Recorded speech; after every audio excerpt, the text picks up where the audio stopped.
All right, welcome everybody to another episode of VGL Cast, brought to you by APXDMN, sponsored by VGakuenLIVE. Hashtag that's actually my own group, but it's okay. Anyway, I'll be your host today, and I am your VGakuen Academic Director, Interdimensional Program APXDMN, second program with Choten Daemon this. And we got amazing people with us today. And our featured VGL member today will be Eltia Notes. Please introduce yourself. Hello everyone, my name is Eltia, your favorite virtual manager of VGakuenLIVE from Malaysia. I am back. You're back. I thought you were like on a hiatus or something. Soon after this, I'm back to VGL Cast. Right. Back to VGL Cast. Let's go. Alright, so up next you also got Auregalia Aruri. Okay, I didn't screw that up. Anyway, please introduce yourself. That was like the only time anyone has ever pronounced my name accurately. Hello everyone, welcome to Apex's channel. My name is Auregalia Aruri. You can call me Aruri, and I'm a wind-up VTuber. Hello. Hell yeah. And last but not least, we got Viridia Sabia. Please introduce yourself. Everyone, I'm Viridia Sabia, a local wandering VTuber who appears and disappears from for how long? I don't know. I don't have a proper intro. Hello, it's good to be here. She's still pull it off first. But anyway, let's first of all talk about our topic tonight. So VGL Cast episode 1. So this is actually the first episode of VGL Cast, not counting the pilot episode. And we'll be talking about VTubers love. Holy shit, what a clickbait title for the first episode, so don't you think? Wow, yeah. we all got clickbaited here. Wow. Alright. Subscribe, like, and comment, guys. Yeah, if you love my content, subscribe and comment. And of course, we got special guests today, and they will be sharing their opinion. But I must, my lawyer said I must give a disclaimer, and the disclaimer is the advice in this show is entirely the opinion of the speaker, who may or may not be an expert in the topic. Please use your own judgment and reasoning. And remember that this is an entertainment show. Okay, look, none of us are. Okay, maybe I'm not an expert, so I can speak for myself. So these people may or may not be an expert. So please use your own judgment. Don't sue us. Oh shit, that's the wrong one.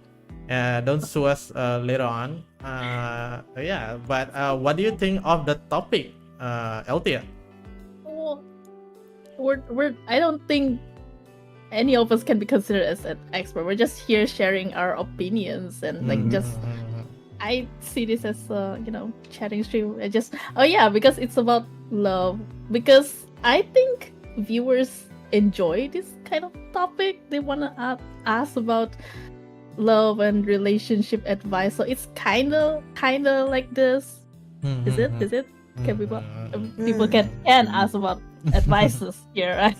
Yeah. I mean, we're not professional. We might just say about. Yeah, we can just give a experience, I guess. I think it's an interesting topic. I enjoy talking about love and relationship. Wow, sasuga. Wow. All right. So, what do you think of the topic, Aruri? Kind of like just piggybacking off what Edu-chan said. We may be experienced, but we are not professionals. Okay, we're not love coaches. We may have experience, and we can only speak from our personal experience, right? And whatever we say today, it's not what it's like for everybody else. It's just maybe only based on us. Whatever happened in VGL Cast stays in VGL Cast. Not really. Everybody's experience is different, okay? That's right. Like, that's right. Other VTubers might come watch this and be like, I'm gonna try the same thing, but it might not work out the same for you, So just keep all that disclaimer in mind, guys. Yeah, right. We're here for a good time. Good time. What about you, Viri? What do you think of the topic? It is an interesting topic for tonight. Oh my god, I'm talking like I'm in the presentation. Jesus. But yeah, it's like a topic I think everyone would actually love to listen to people just ramble on based on their experience. I think from the people here, I guess, besides me and Aruri, it's gotta be Ooh, gotta be a lot of spicy topic, isn't it? Yep. Really? So, Yeah. so if there's I think- any, I'm not sure. It's Well, like disclaimer. I think viewers like this kind of topics is because it's Yeah. kind of like insider tea, right? This is Yeah. like, you know, a secret look into the behind the scenes of VTubers Mhm. and VTuber relationships. I mean, at the same Uh, time, like if there's anything that everyone can relate to, it's love, right? Whether you succeed or you fail, it's like most Yeah, people that's can just have a normal feeling. thing. Mhm. We've all caught feelings before, you know? Mhm. Mm. All right, so without further ado, let's move on into our first question of the night. So, badam bam bam bam badam. Okay, it doesn't update. Let me just yeah, damn. We're professional Raya- streamers, guys. Professional streamers. Raya mood pa, jangan. Wait, how does this work? Oh, they actually changed because I changed the file, so they actually went and changed. Yeah. I have to actually update every one of it. No. Yes. Yes. It doesn't work like Verification chat. doesn't We're getting work. there. We're getting there. We're getting there, guys. Yeah, I this did is it. the first episode, okay, guys? Please. Yeah, guys, episode 1, okay? Episode 1. All right. Now I need to remember how my folders work. Stream. VGL cast. All right. I found it, guys. Okay, done. Okay, open. All right. So the question number 1. VTuber relationships. Do you think VTuber couples between VTubers can work out? Do you think VTuber couples can work out? So let's start with Aruri this time around. Wow. Even though I knew this question was coming up, it still catches me off guard. Personally, I think all relationships can work out. Well, okay, no, Okay. hold on. Disclaimer. Take that back. Disclaimer. Age of consent and consensual. within the laws Not of the in that country. way. Yeah. Don't come from. Don't send your lawyers. Okay, with those circumstances, all relationships can work out. I feel like doesn't matter if it's VTuber and VTuber, because at the end of the day, sorry to break the immersion a little bit, we're all humans. Hell yeah. in one way or another, okay? So, you know, if you look past the quote-unquote VTuber aspect, you just gotta make it work human to human. That's it, yeah. So I think it can, with enough effort, yeah. Yeah, I mean it's kind of like similar to like idols. Like people think that idols don't have personal feelings for some reason. Like it's everybody have their own personal things and they have their own personal life. So I think it's a common thing. But let's ask Viri, like, what do you think? A VTuber couple, can it work out? It can work out. We've seen evidence of that on Twitter. They even got married from. Yeah. We got a few married VTubers as well. Yeah, Yeah, actually, lots it of works. my friends got married and they're both VTubers. Yeah, just like what I already said, you gotta make the relationship work. If not, it's gonna fall flat. And oh my god, I just know it's like how do you say this?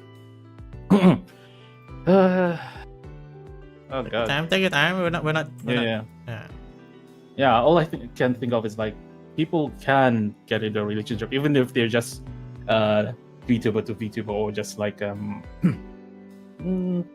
with, Viewer and viewer question mark. Just Yeah, regular viewer. people, right? yeah, just regular people, you know. Yeah. All right. So, what does Althea think about it? Do you think VTuber couples can work out? Yeah, I mean, we've seen a lot that. Wait, I mean, VTubers getting together, being in a relationship, I think is common. You see them a lot, but can work out. I mean, of course, it really depends, right? Yeah, I guess in the end, it's up to the people, right? Like, regardless, whatever it is, like it's up to the people itself. But like, what are the kind of like VTuber relationship that might be too much for the streaming career?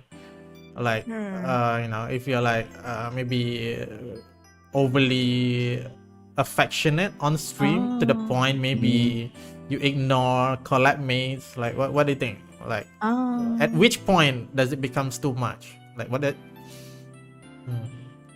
You know, I think it's also you gotta look past all that first. I think, and I'm not doxing anybody because I'm not naming names, but I would say a lot of VTubers, not all, but a lot are generally younger in real life. So when wow, can't be me. But like, if you have, just think about it, right? If you have young adults or kids, let's just call them kids, okay? When kids date each other, it's not gonna be a stable relationship. It's gonna be a lot of fighting. You know, I think, especially when it comes to content creation, where you put your relationship in public. When you fight, you can see people, you know, drag each other on Twitter, things like that. It's like very childish behaviors. I think that's when relationships will not work out, because I think that's the curse of being a quote-unquote internet couple. Because once you've established your relationship online and maybe have monetized on it and have gained following who supports your relationship, your public online relationship, right?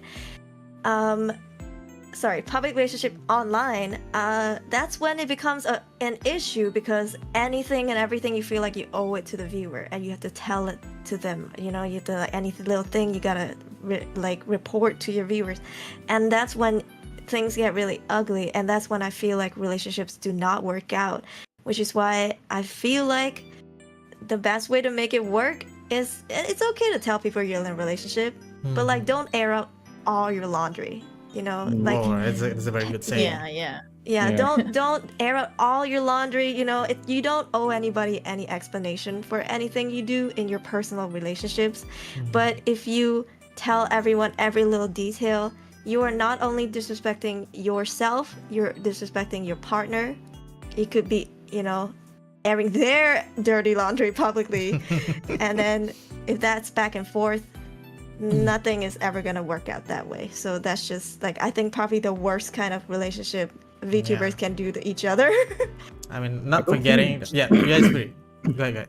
Sorry. I don't think it's just VTubers though. I think any type of e-celeb that just like air that relationship on public like that on internet for everyone to see.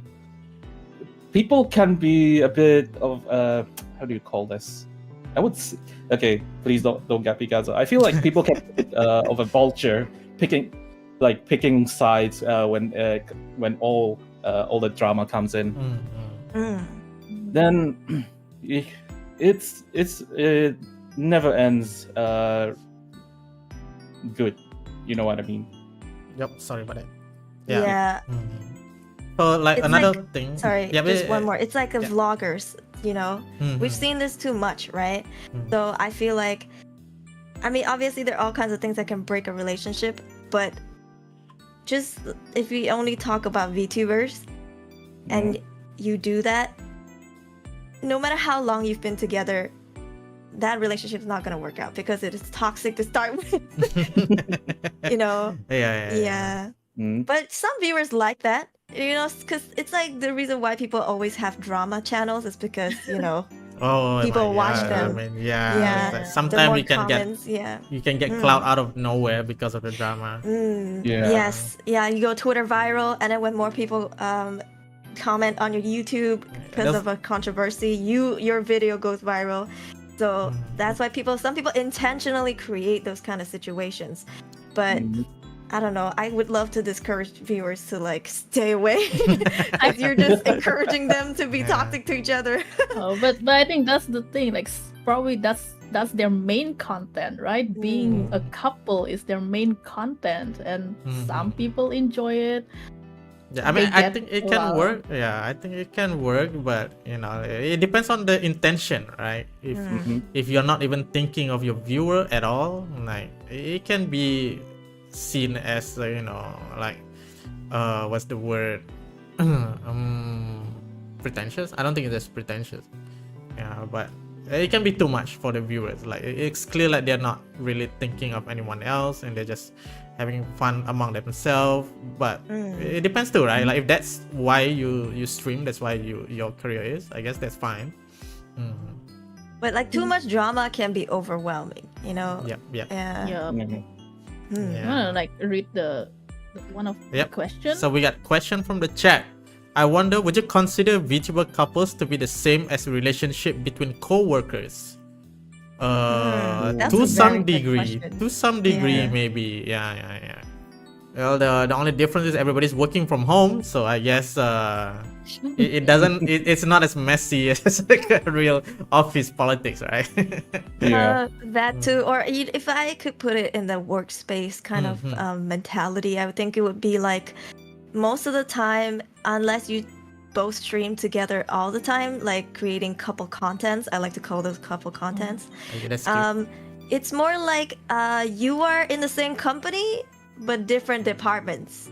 Right. You know, right. like Yeah. you. At least in my case, we do our own things. Yep. Context for viewers: I'm dating Muse Indonesia staff. He used to be a streamer. He doesn't anymore because he's been busy with his life. But anyway, he used to stream a lot, and I used to be in an agency, so I streamed a lot as well. It was like we were both working, so kind of like coworkers. We would sometimes stream together, but we would do our own very different things at different schedules. So it feels like a different department with your own responsibilities.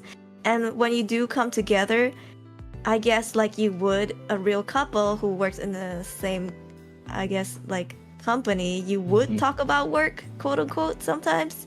Like you would talk about VTuber drama, like gossip, you know, just to fill the silence. But otherwise, it's just, yeah, I would say like the best way to say it's just like different departments but same company.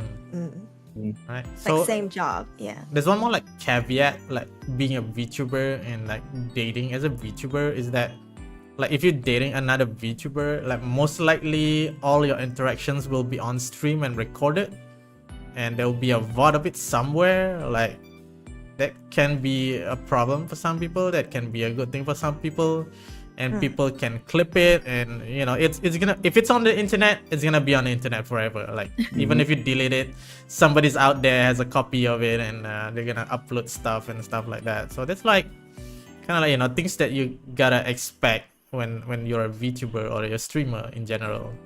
Yeah, so Yeah. you know, when things were working out, yeah, it's nice, it's beautiful, it's pua. Cute. Yeah, but when things all hell break loose, and then you have this like, you know, a whole year of content together to remind you every time that Yeah.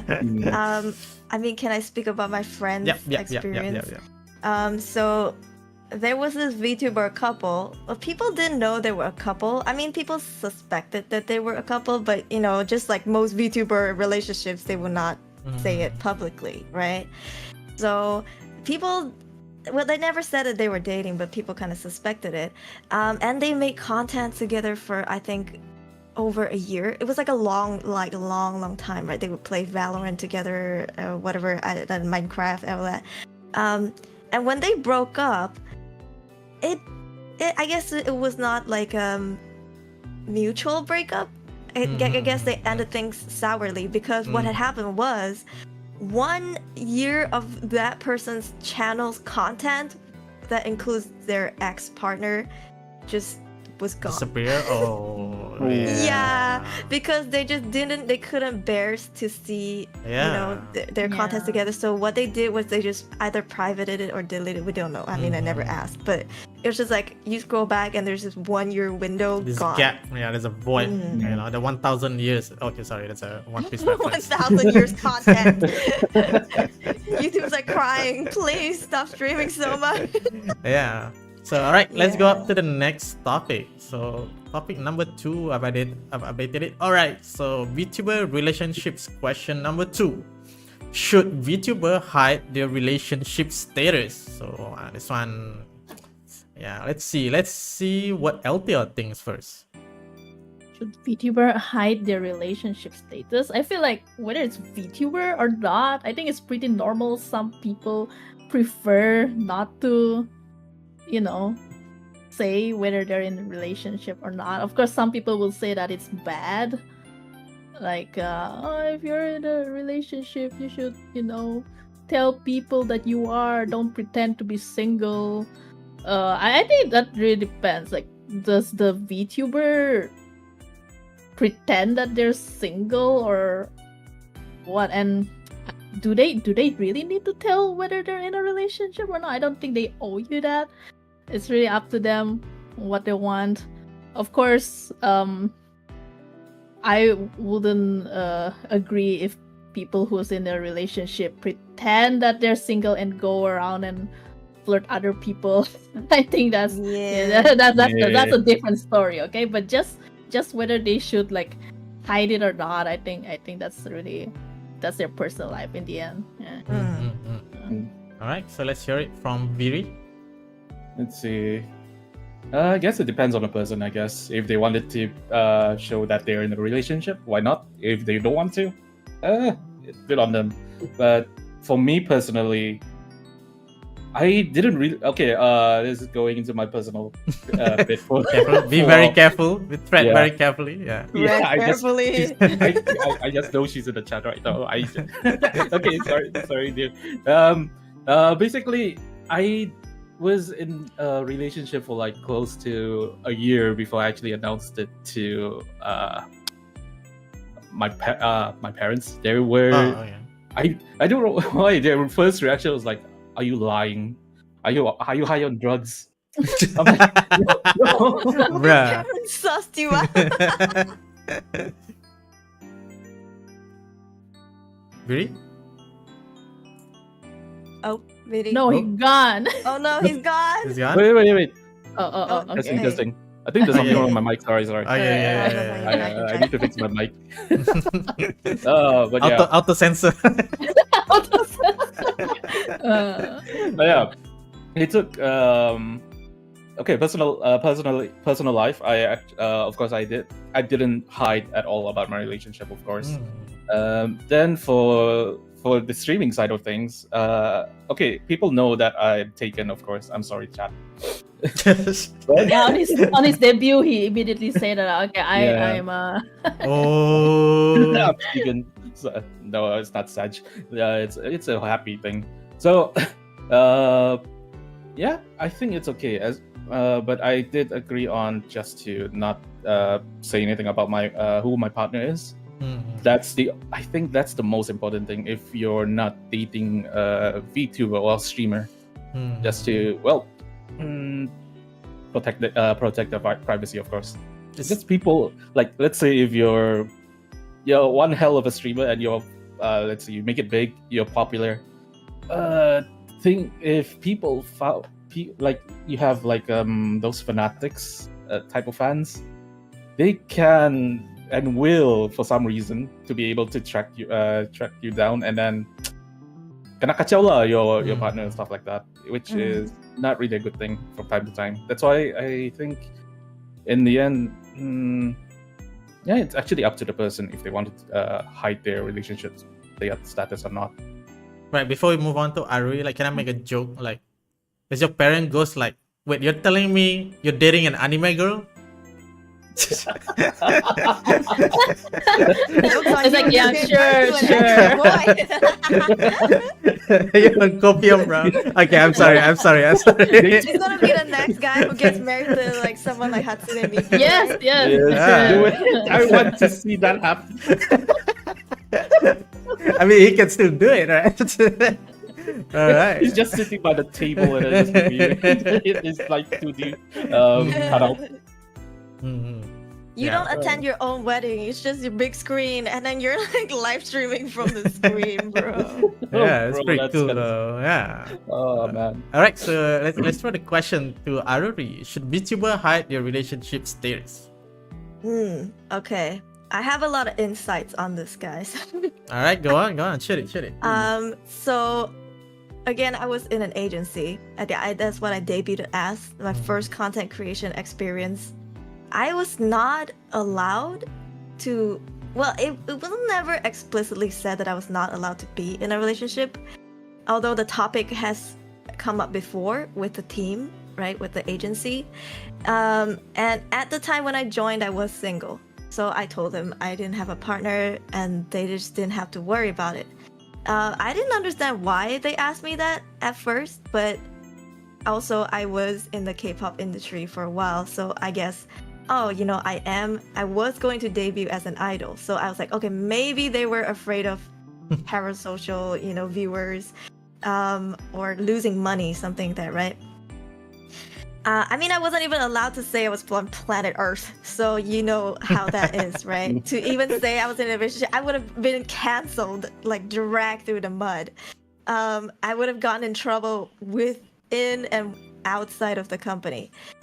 So I would say most of the time, if you're an agency VTuber, you are not allowed to disclose that information to start with, because in that case, you are not just putting your own livelihood at risk or your own growth, you're also putting all of your investors' money at risk, right? You have other people to think of, not just yourself. So if you tell people that you're in a relationship, viewers might leave, your company's gonna take a hit, you're gonna have to graduate, right? And I think, just like what Althea said, in general, VTubers do not owe their personal lives to anybody. They don't have to tell you what's going on. As a matter of fact, some VTubers roleplay so hard that you don't even know what's real and what's not anymore. Yeah. But in terms of relationships, I think it depends on your content. I think it depends heavily on your content and how you would like to build your community, right? For me, I have friends that sell heavily on girlfriend experience, boyfriend experiences. They have hundreds and thousands of subscribers. And if their viewers ever find out that they're in a relationship, their career is over. Because, you know, just like some big Japanese VTubers who sell like engagement rings, right, as merch. We don't go there. You know, we've seen it gone really horribly when you do tell people that you have a relationship, especially if 90% of your content is like, oh, girlfriend ASMR or boyfriend ASMR, you know? Your fans have fallen in love with you and they feel like it's real love, but you are in a relationship with somebody else, they hate it. They will cancel you.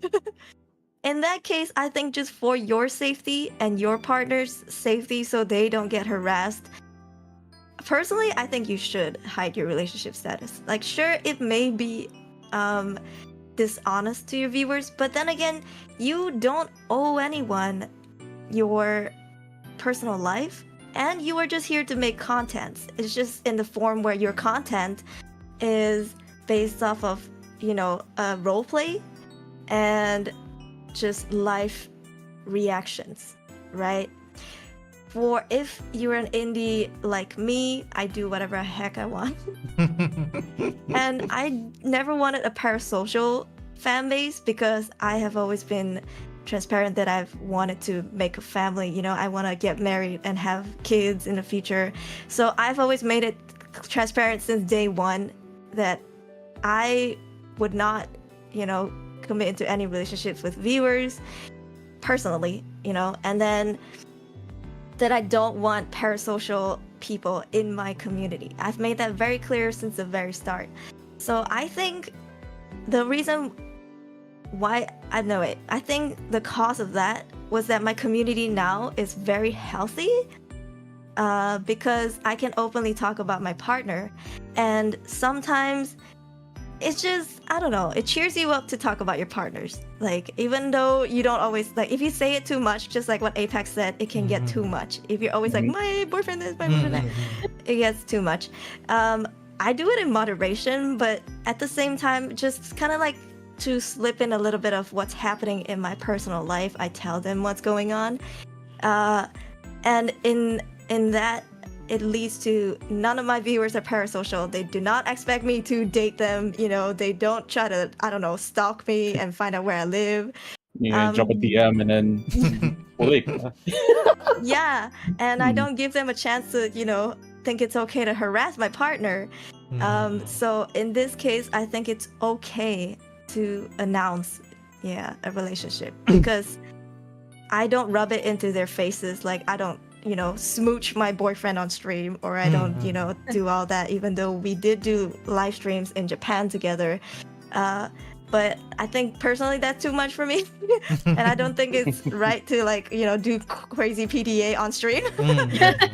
So as long as I think those things are done in moderation with proper respect, I think it's okay to not hide relationships. So really it depends on the people, the content, I think it's like if you're in a company or not. Yeah. Like sorry, that was so long. Oh no, it's okay. That's okay. Like to add to Ari's comment, it's like I feel like if maybe like disclosing your relationship may like slow down your growth, but you are growing like the kind of community that you want. You're not. It's not a ticking time bomb. Like if you lie and if you're banking on the whole idea that people are going to love you parasocially. And that's a ticking time bomb. Like one day it may screw up and people will find out and everything just gonna blow up. Yes, like exactly. Like if you were transparent, at least like people already know. Like it's already with consent that they're supporting you out of pure love to your content instead of you, right? Yeah. Exactly. I think this, and I'm sorry to say this, I'm all for equality, by the way, but unfortunately it causes more harm to female VTubers, especially, and this is just coming from what I have witnessed and my personal experience, that if a female VTuber comes out and say that I'm in a relationship, chances are half the viewers are gone. Unless they set the bottom line from the get-go at the very start, or at least earlier in their journey, that they're not here to date viewers. If they suddenly come out and announce that, the hope that the viewers would stay is there, but chances are, most likely half the viewers would be gone. Yeah. So I think for male VTubers, now we're seeing more and more bigger male VTubers, right? In the industry, there's a boom of like ikemen VTubers, just like we have two right here. Sheesh. Ain't no way. Thank you. But I can see the same thing, like God forbid the same thing happens to the guys, if they come out and say like I'm in a relationship, I think half the viewers would be just gone if they never had the disclaimer. I feel like if it's a male VTuber, most of the chat would just say cap. Have their expert down. For male, it's less about the viewer, it's more about their friends. Okay, I think that applies everywhere, right? Not necessarily VTuber. Like, oh, homie's gonna go. It's either that or just put L in it. All right, so anyway, let's move on to the next topic, the last of this section, on question number 3. Question is VTuber relationship question 3. When a VTuber couple argue, okay, this is not the last one. When the VTuber couple argue, do you support only one or stay neutral? So let me give a little bit of a context on the kind of situation that this happens. So we're all roughly in the same circle, in the same community, and you're friends with adult people, and then somebody had a personal issue with someone. Okay, it's a relationship problem, may or may not be their fault, and now starts doing a call-out post, and then here you are deciding whether to stay neutral or to support your friend, or whichever side that you think is right. So I think let's give the ball to Ari for this one. Let's get started. I think even in general, I would stay neutral, because I think two people deserve the chance to speak up, right? Of course, usually you only hear one side first. Usually it's always just one side that blows up, and you're just like, oh, okay, that's kind of messed up. And obviously the favor would be in their side, it wouldn't go against them, right? But I would hear it, and then I'll internalize it and be like, wow, okay, interesting. But I still feel like the other person deserves a chance to speak. I wouldn't personally ask them, because I don't know, I'm not capable like that. I wouldn't reach out and be like, yo, I heard this is true. Because what's the point, even if I find out if it's true or not? Like, what am I gonna do with that information, right? I wouldn't jump the gun and just side one side. If anything, say if I'm friends with both of them, right? And they've had a falling out and they both invited me to a collab, I would politely decline both just because I don't want to deal with it. Or Okay, I would yeah, accept that's both fair. just to show my support. I see. Yeah, but if they really try to push me to believe in one agenda than the other, I guess like one side or the other, I would tell them I'm actually not interested in taking sides. Like if they really have to get my opinion, let's just the three of us sit down and like talk about it, okay? Because who knows, if you don't see each other face to face and talk, right? I don't know if what you're saying is true or not. So you have to like have the balls to sit in front of each other and talk. So I know who's telling the truth, you know? But at the same time, ain't nobody got time for that. Yeah. But you know, this is the VTuber space. Of course, we compare Google documents, right? I would read both. If they come up both, I'd be like, oh shit, what happened? You know, I would be like, okay, let me sift through both, and then generally I would just stay out of both or support both. Unless the allegations were like really bad, where there's like no return, I would be like, okay, you know, this blacklist, you know, I'm gonna add them to my black. But otherwise, if it's just argument, that is like it happens in everybody's relationship. I would just let it be because it might simmer down in like 2 days. Who knows? Right. Yeah. Yeah, but it could evolve into like a permanent fracture too. But let's move on to Viri. So what do you think, Viri? Like, would you support one or would you stay neutral? I am the ultimate fence sitter on any type of drama that's happening on VTubing space. No, to echo Aurori, yeah, basically I just wait for both sides to have their own say on the matter. I would actually compare notes from time to time if I'm that bored. But most of the time I would like ignore it because it's their own problem. I can't. Yeah. It's not like I can give my own opinion and they'll actually listen to it. Besides that. Oh, he's cutting off again. We lost him again. He's about to drop some really harsh facts. Auto-censor, man. Auto-censor. Mic test. Yeah. Sorry. Where did I stop? Where did I cut off? No, not far. I think just repeat the last you didn't sentence. even start what you were about to say. So. Okay. Okay. You just went silent. I hate this. Sorry. It's okay. So basically, it's sometimes people's problem tend to when they air out their own problem, they don't think about the consequences for letting people know what's going on behind their lives. You know,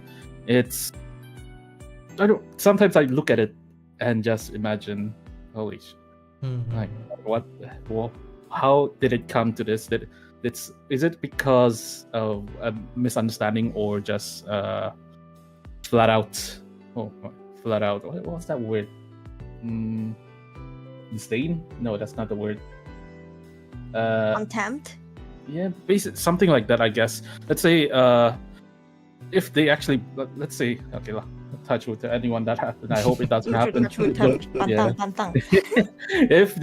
If they didn't like break up like on good terms and they start throwing crap at each other, all their bad dirty laundries and stuff like that, it sort of paints them, in my opinion. I don't think they're nice people at all if they can air out this much laundry towards each other.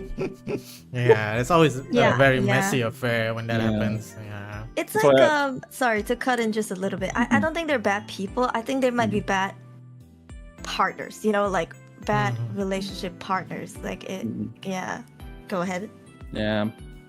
Shit, I lost my train of thought there. But yeah, long story short, I usually just wait for all the tweet longer, the Google Docs, give it a week or two, and then, the Discord group screenshot or whatever. To be fair, like whatever they write is not what we needed to know anyway. You know, you ever read like a like a twit longer, and you realize like this is so unnecessary. Yeah. Right? Yeah. I mean, I'm not very. talking about one of those where they can quote unquote like solve this in the DMs. I'm talking about like, why have you just brought it here without working it out with each other first?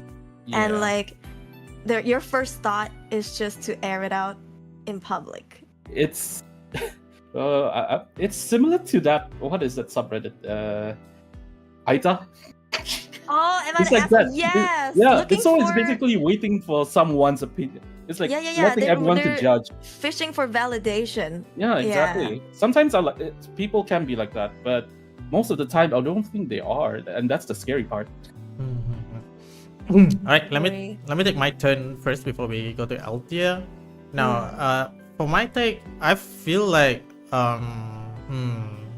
okay, I'm a bit more okay. I want to try to use some really cool word that I don't even know what the actual meaning is. Like pragmatist. I'm kind of like I only care about like which person is like more like the person that I can work with more, because if the argument was personal, it doesn't matter to me.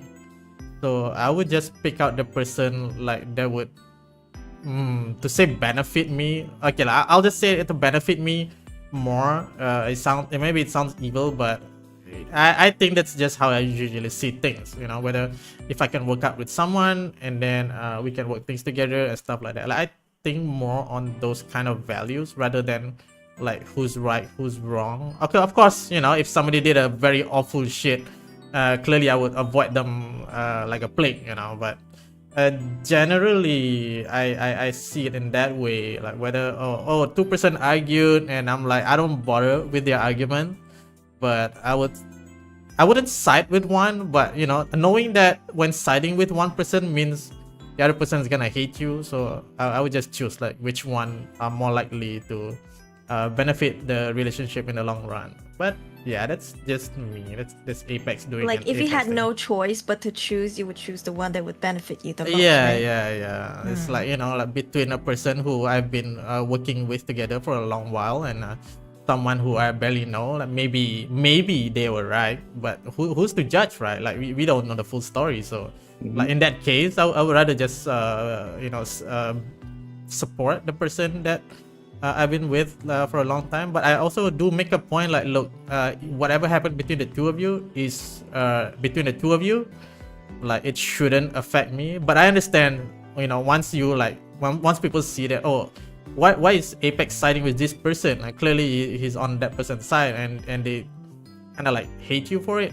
I'll just accept it. Like okay, you know, I have to make some sort of choice at some point. You can't just please anyone, right? Yeah, But that's also like you're probably siding on that one person more because you're closer. You're like actually friends you with know that them person longer. instead of the partner. So yeah, but I think it's kind of fair to like to be on your friend's side. Yeah, If like it's having not- your back. Yeah, like if it's even not though something terrible, yeah, even though if that just person argue. possibly be in the wrong, but for me, as long as you know it's in the wrong between them, like it's not like you know they didn't. As long as you're abuse. not personally offended by it, like as long as you've not been personally involved, you're just gonna. I Unless you see. know that guy involved me or hurt someone else in the process, then that's became a different thing entirely. Like it's not just the Yeah. relationship that became like something else entirely. Yeah, but yeah, that's just me. All right, let's push the question down to Altia. What do you think, Altia? When a VTuber couple argue, do you support only one or stay neutral? I really just saying VTuber guy. I think this is like just people in general. I will try like if it's people I don't really know, I really don't care. if it's like people that I know, like actually my friends, then I will try to stay neutral and see what's going on.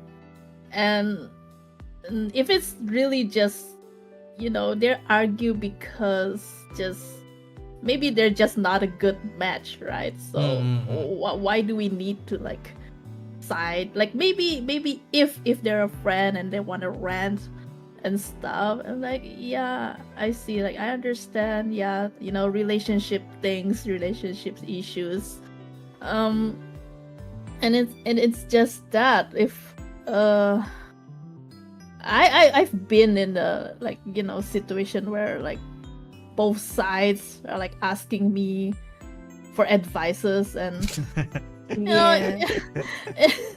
the end try to like give advice and help. In the end it's still bad, so I don't know anymore.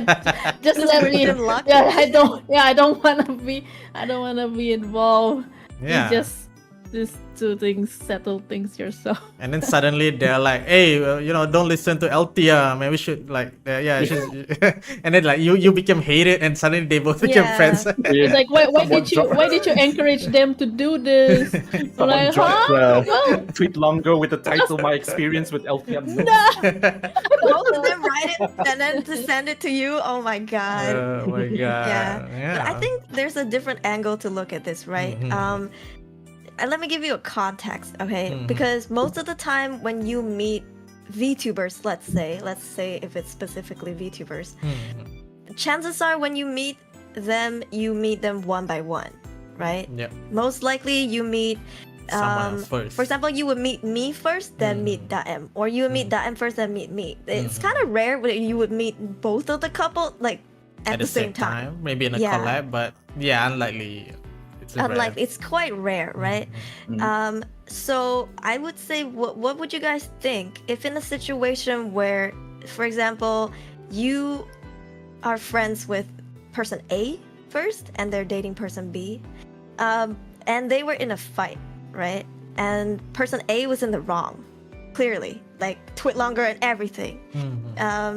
But you were friends with them the longest, maybe for a year before you met person B.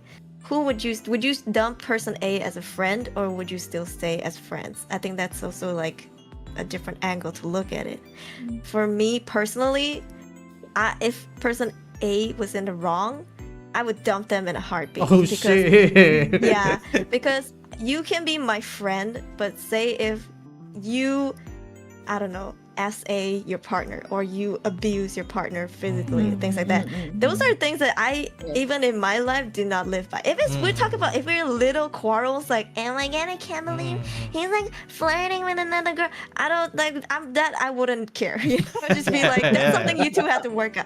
But if it's something serious, you know, something that I would, even if I was friends with person A, I would not associate with people like that. So I would dump person A in a heartbeat. But what about you guys? I want to hear. Yeah, I think if that person did something really, really bad, I don't think you can justify it. You can't, You can't. You're not supposed to like, you know, be on that person's side just because you're friends. You have to like accept it, you know, that your friend did something wrong. In my opinion, like I mean, it's clear when it's like something that is clearly wrong, right? But what if it's like we're not sure who's actually in the wrong, or maybe we might think that A might be in the wrong, but it's not the kind of thing that is like, you know, wrong as a human being, but wrong in the relationship. But you know, like I would still weigh like you know, like maybe I will side with the friend A first, since I've known them for a while. But I wouldn't hesitate to tell them that they're wrong. I wouldn't hesitate to tell them, look, I think you fucked up this one, and that's kind of on you, whether you accept my word or not. But I guess we're still friends, but I don't agree with what you did. So that's usually you know my why? Because it's like, even though people mess up, I mean, I personally wouldn't be in your position, but I think that where you're in is really good. Why? And I'm not saying we support, you know, abusive people, not like that. But, you know, like, for example, let's say abuse, right? As an example. If the person was fully isolated, no friends, they will never learn. You know what I mean? If everybody was like me, for example, and just canceled that person and just like stayed away and never approached them, and they just had zero friends and nobody that can help them out of that mentality, who's to say they won't always be like that, you know? That's why I think people like you come in, where they need that wake up slap from people like you. Like you don't condone what they do, but you stay with them so that you can like maybe play a role in helping them not do that ever again. Like you keep them in check. Yeah. You know? That's why I think that your role is also important, although I personally would not have the energy to do that. Yeah. Right. But I think that your role is important as well, which is why I think this is really valid. Yeah. Yeah. It's just that not everyone can handle. Yeah. things. Yep. Handle Yeah. people Usually like that. they'll just like not be friends with me anymore. But I know some people who appreciate that. You know, I just slap like, you know, you fucked up. It's like I don't agree with whatever you did, but you know that's Yeah. between you and that person, and like it doesn't affect me in any way, so I don't give a shit. Yeah. But you gotta understand that you fucked up that one. Yeah. Usually it's Yeah. just like that. You know. Yeah, check them, you know? All right, so let's move on to the next one. We'll off to question number 4. All right, VTuber relationship question number 4. When VTuber changes partners in the same circle, how does it make you feel? So let's give it a bit of a context. I have this joke with a friend back then. I'm pretty sure I'm not the only one who make these jokes. Like VTubers space is kind of like VTinder at this point. Like people changes partners from time to time, different people to different people, and sometimes maybe it gets a little bit weird when you know like you've been busy streaming for like 1 month, and then when you're like collabing with that person, and I think I made this mistake before. I just assume that this person is still with this person, and they're like, oh sorry, we're not together anymore. I'm like, what? And it's like, oh, I'm with this person now. Hey, what? So all in the span of like very short time. So like, yeah, so this happens a lot to me, but I want to know to hear from you. Let's start with LTL. Like, what do you think? What do I think? Yeah, when VTuber changes partners in the same circle, how does it make you feel? How does it make me feel? I'm usually on Twitter. I don't really comment or share stuff related to this kind of things, but I always look at things. But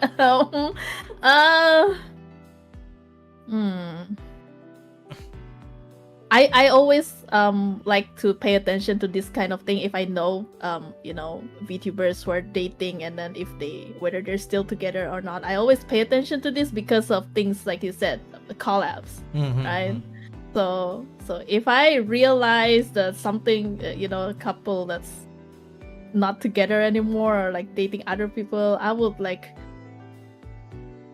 you know, like we plan collabs together, right? Yep, So I will also let you know. Like hold on, Apex, I think you're planning a collab soon, right? But I think you need to check out this person. I think they're not, you know. Yeah, and I'm think just they like, changed what? partners That was like 1 month ago. The heck? Yeah, I mean, I'm not People saying got I'm the not riz. exactly 1 month Yeah. ago. I'm just saying, like, you know, Just this happens. Yeah, Yeah, but- this happens. Yeah, it happens. Yeah, it happens. Well, how do I feel anything? I just like, look, they're not together anymore. Okay. That's it, I guess. I don't know what else should I feel. Yeah, it's just a spontaneous question for me. But Yeah, let's ask. Yeah. Yeah, but I mean, this is the kind of thing why, you know, about whether VTubers should hide their relationship or not.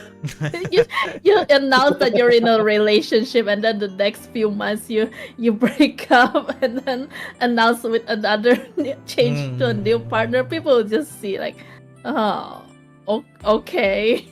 Yeah. Yeah. All right, let's throw the question down to Viri. Viri, dear. What do you think? Oh, God.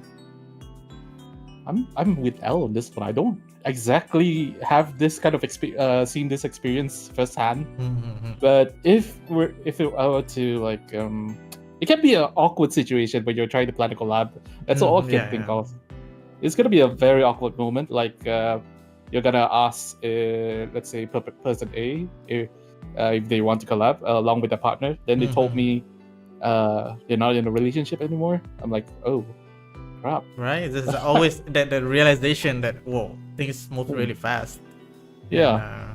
And honestly, I actually feel kind of sad as well at the same time for some reason, because seeing them, they had the chemistry only to like end it like that, and then suddenly person A is in another relationship with another person. I'm like, bro, this is What is this, VTuber? Yeah. What's going Oh, on God. here? Yeah. Dating site. Yeah, I feel like it's common occurrence nowadays. Right. I feel like it's like in secondary school, except this one is VTubing. Shit, when you say like that. Oh no, my No, god. in high school days, I see a lot of those things happen before. It's kind of cringe, to be honest. It's a VGakuen all over again. Yeah, throwing up. Pun intended. Yeah. Yeah. All right, so let's drop the question down to Aruri. What do you think, Aruri? When VTuber changes partners in the same circle, how does it make you feel?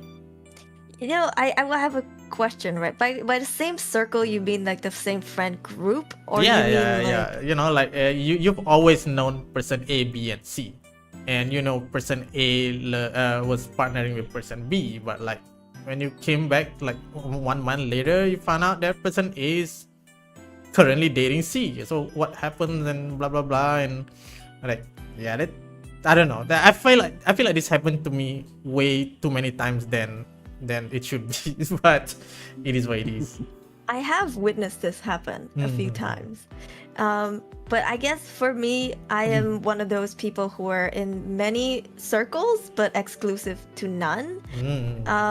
So for me, and I'm sure you understand this as well, Apex, you've hosted so many collabs where whenever we know some people are a couple, when we invite them, it is always like, oh, if I invite one, I should invite the other. It has to like, be 'cause- like two of them. Yeah, they have to come in pairs, because otherwise it's like, oh, why did you invite this and not that person? You know, you don't want Yeah. that kind of heat, right? Mhm. So, and sometimes they're like, oh, we're not together anymore. And then I find out that they're dating someone else in the circle. Personally, it's somebody else's business. I don't really want to. I don't know. I don't want to find out what's going. If they tell me, they tell me. I would not ask about it. But I will ask them, just for future reference. Is it okay to put them together in like the same collab? Or, you know, I do have the habit as always to ask people if they have anyone in their blacklist or anyone they're not comfortable with collaborating with before I invite them, just so that I avoid these things. And if they do put, you know, that person in the list, then I know, okay, you know, I get the hint immediately. It was not a good breakup, right? And so I will not put them together in a collab.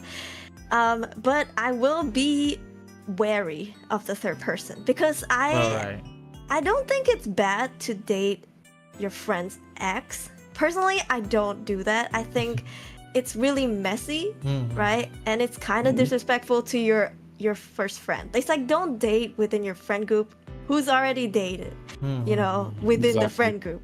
Yeah. I mean, it's one thing to date within the friend group, and then when they break up, this person's suddenly exiled, you know? They're not allowed to join this friend group anymore, kicked out of the server. Yeah, I've seen that too. That gets really messy. Oh my god. Yes. All I can think of is How I Met Your Mother. Yeah. It's an on-off thing. Yeah, the Yes, on and yes, off yes. thing. Or even though they don't get kicked out, they're actively dating someone else within the friend group. I'm sure it's not easy on all sides, but for me, it's none of my business ultimately, right? All I should do and would do is just like, is it okay if you guys still work together? And if they say, yeah, sure, I don't mind, which has happened before, I'll be like, okay, cool, yeah, you know, I won't intentionally go out of my way to put them together in collabs, because I think that's messed up. Yeah.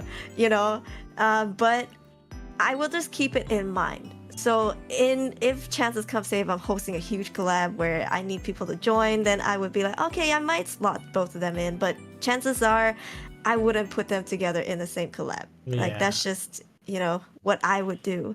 So personally, I think it depends on the circumstances as well. If I was closer with one friend, obviously I would, Baby you know, one. still talk to them, right? And I'm the kind of person who won't really reach out to people.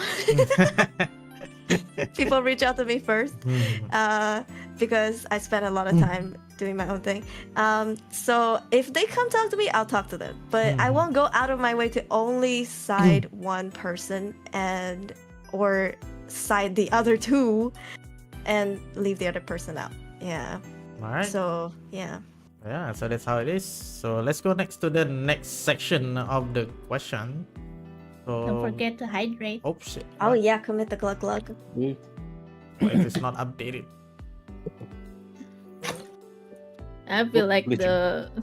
the about the changing partner same circle probably Apex probably suffers the Yeah, most. my Because God. So Apex every wins time- so many collabs. Yeah. You know what? Huge Piece collabs, of right? advice, okay? Just don't date within your friend group. Just don't do it. There's so many fishes out in the sea. If you can land somebody, surely you have Riz to start with. Date somebody else outside. Don't like date your friend's ex, you know? But if it's Like, Yeah, a don't- VTuber no, circle, I can everyone tell knows you. everyone. Yeah, I it's can tell small you island. that do not try to like find a girlfriend or boyfriend in the same circle of friends, because if you get rejected or you had a bad breakup, it will destroy the circle. Trust me. yeah. It does all the time. It does all the Yeah. time.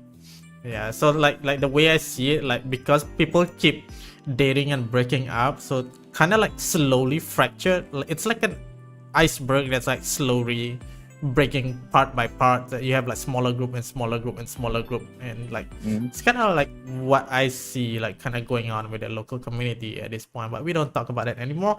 Let's move on to let's move on to the next question. Question number 5. So we're on to a new topic, which is VTuber dating challenges. Question number 5. So VTuber, is it a long distance relationship? And I feel like, you know, okay, myself to like I don't believe in long distance relationship. I don't think it works. So but you know, people have proven me wrong. So let's throw the questions to Aruri, who I think have very valid opinion on this. Like, can VTuber, how it is the VTuber dating challenges on long distance relationship? Go on. I think, okay. Chances are, if you are dating someone as a VTuber, say if you're dating another VTuber, chances are it is long distance. Like, you're probably not gonna meet your neighbor as a VTuber and start dating. I mean, we've seen that happen, but that's rare. It's like 1 in 100. Yeah. So I think chances are it is going to be long distance. Will it work out? In my experience, I would say yes. But this is also because I was in a long distance relationship before I dated a VTuber in a long distance relationship. So to give you a little bit of context, my ex, he's Canadian. We were in a long distance relationship with 12 hours at least time zone difference. Oh my god. Yeah. Oh my god. I wouldn't even consider that. Yeah, Oh, shit. it was 13 because at the time I was living in Korea. So it was like 13 hours time zone difference. If it's my nighttime, it was his morning, you Holy know, vice shit. versa. Yeah. So I mean, obviously it was not easy. I don't want to say it works and that it's easy, because it's not. I think long distance, if anything, needs more effort and more reassurance than anything. But because I've had that experience, right? I was almost engaged with a person. So I have had that experience, and so now I can also apply that with my current relationship, which is dating another VTuber long distance. Context, my partner is Indonesian, I'm Malaysian. Thank God we only have 1 hour difference, if anything. yeah. Thank God. Okay, and flight tickets are not that expensive. Thank God. Okay, because back then it was like thousands of Canadian dollars just to meet up, and chances were we were only meeting up like once a year, if anything, right? But now in my VTubing relationship, I realized, because we used to be content creators, right? And worked from home back then. Now he doesn't, but back then we worked from home, so we could just take trips more often and like go on month-long trips together. Because, you know, if you're in a long distance relationship, you have to meet up Okay, guys, please don't be in a long-term distance relationship and never meet up. Okay, unless you're just doing it for fun, then yeah. But if you want to get married, okay, do meet up. Okay, don't get catfish and not know. Yeah, because that happens a lot, more than you know. So we had to meet up, and that was cost-wise was cheap, but the effort had to be made. I think it does work out, but with hella crazy efforts. For me, I think in my personal experience, I give my partner a lot of trust, because I'm in this stage in life where I feel like if that person wants to cheat, they will. And it's not my job to like hold them down, you know, and stop them. I cannot hover and helicopter over my partner so they won't cheat. It is their job to make sure that doesn't happen, right? As long as I do my part, they do their part. So I think when it's in the start and you've never had experience with long distance relationships, you are going to be like, you don't reply me, you haven't replied me for so long, are you talking to someone else? PTSD. Yeah, you're gonna be like, are you cheating on me? Oh my god, I see you replying to this person a lot on their Twitter. Why do you keep collaborating with this person? Are you cheating on me? You know, things like that happen a lot. But I think if you keep reassuring each other, or do what me and Daem used to do, which was we have like our own Discord server, just the two of us. And whenever we are not streaming, so what we do is we have different voice channels. We have one for streaming, and then we have one for just general stuff. If we're streaming, we jump in the streaming channel, and then we have a few. So like if one is taken, the other person takes the other. So we know that, okay, you're not jumping on calls with other people, and not to say you can't hang out with friends, but like I said, the reassurance needs to be there. Like both parties need to put in the effort to make sure, hey, I'm being really transparent with you. This is where I am at this time. This is what I do, and I'm not fooling around behind your back. Just so, and I'm not saying you have to do this the whole time, just so at the very start you have given trust to each other, so then later on you don't have to do that anymore. We don't do that anymore, actually. But we've been in a relationship long enough to know that I can trust you, you can trust me, and you know, like, you just need to update me wherever you are, whenever you can. And because he knows my routine, if I'm not streaming, what I would be doing, and I know his, so we won't be like, you're not replying me. Are you talking to somebody else? God. Yeah.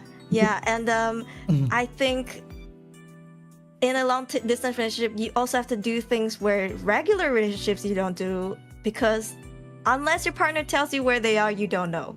Unless they show you what they're eating or tell you, you will never know. Yeah.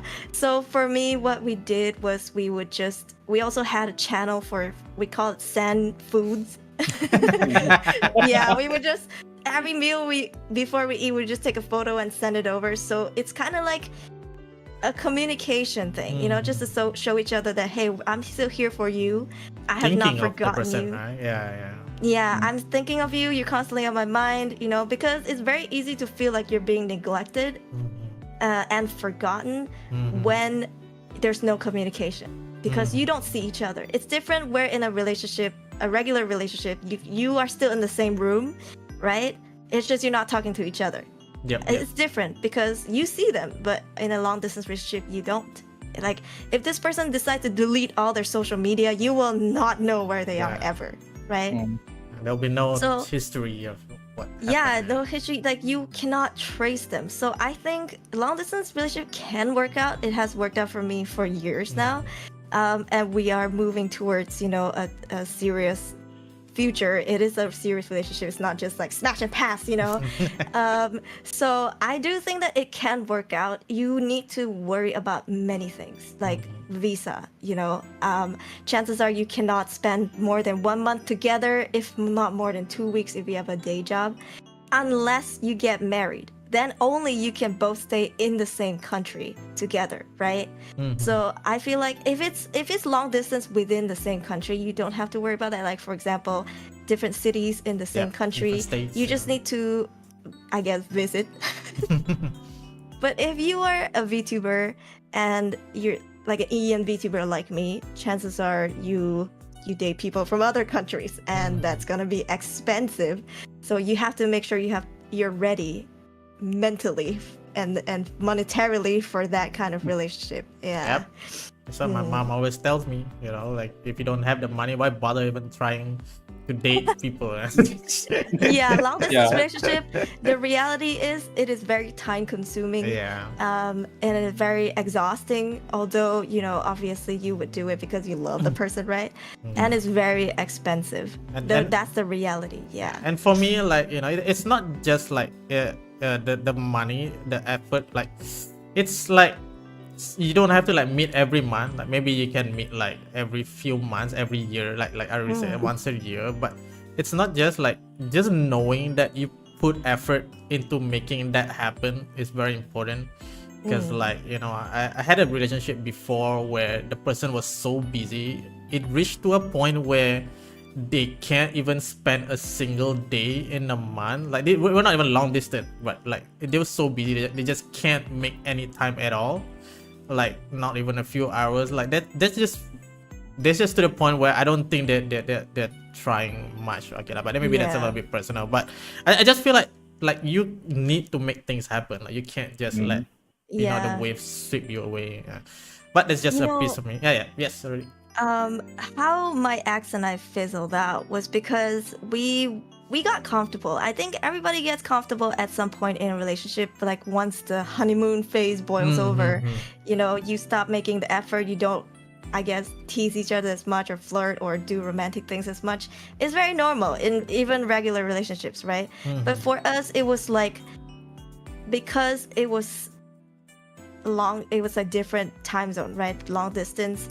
It came to the point where we were both tired from work, and if I wanted to talk to him, I would have to wake up. Like I had the day job at the time, I had to go to the office, so I would have to wake up at 5 a.m. just so we could talk for 1 hour, and then he had to stay up for 1 more hour so that we could talk. You know, like things like that. But after a while, when one person stops putting in the effort, you know, say if I was the only one who woke up early and that person didn't stay up late for me, and it becomes a one-sided effort, that's when it doesn't work out. And I think I think sorry, I'm like losing my train of thought. I had something when you were saying that earlier. I thought of something, but I personally feel like if, oh god, my brain just blanks. You know what? Come back to me later. All right. No worries. When you remember it, just get back to it. Let's push a question to Viri. So I think Viri also can speak a little bit about this. How is VTubers' challenges of long distance relationship? Viri, go on. Oh, well, if it's the local community, it's fine. If they're different states, they can just drive. It's okay. But if you're like from East, oh, every time he needs to speak some every time facts. he needs to say something. Hold on. Okay, you're back. You're back. That's disgusting. I hate this mic already. Of all time. Yeah, it chose very specific time to mute you. So yeah. Well, comparing, okay, maybe if comparing a local community compared to like EN side of things, yeah, that's a whole different. It's not fair to compare. Local ones are okay because if it's different states, unless you're staying in East Malaysia, that's a whole different analysis of story because flight tickets. If it's West Malaysia, that's fine. But ticket, I know a guy who is, I think he's dating a Swedish person. Swedish. Oh. Yeah. Hold on. Oh no. Sorry. Wait. They did do a distant relationship. Sorry. Wait.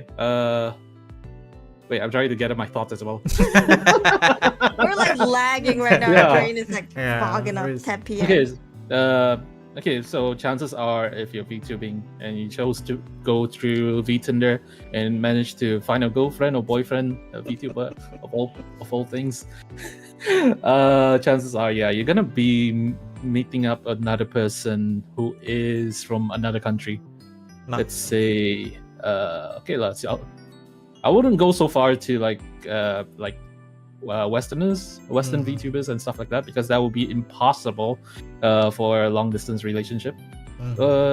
Let's say our neighbors, let's say Indonesia or Thailand, for example. That one, since they're only like an hour difference, we can. I guess you can still catch up with everyone in terms of communication. Like long distance relationship takes a lot of effort to make it work. Yeah, let's see. You have to consider the time, and you have to. It's a constant communication between the two of you.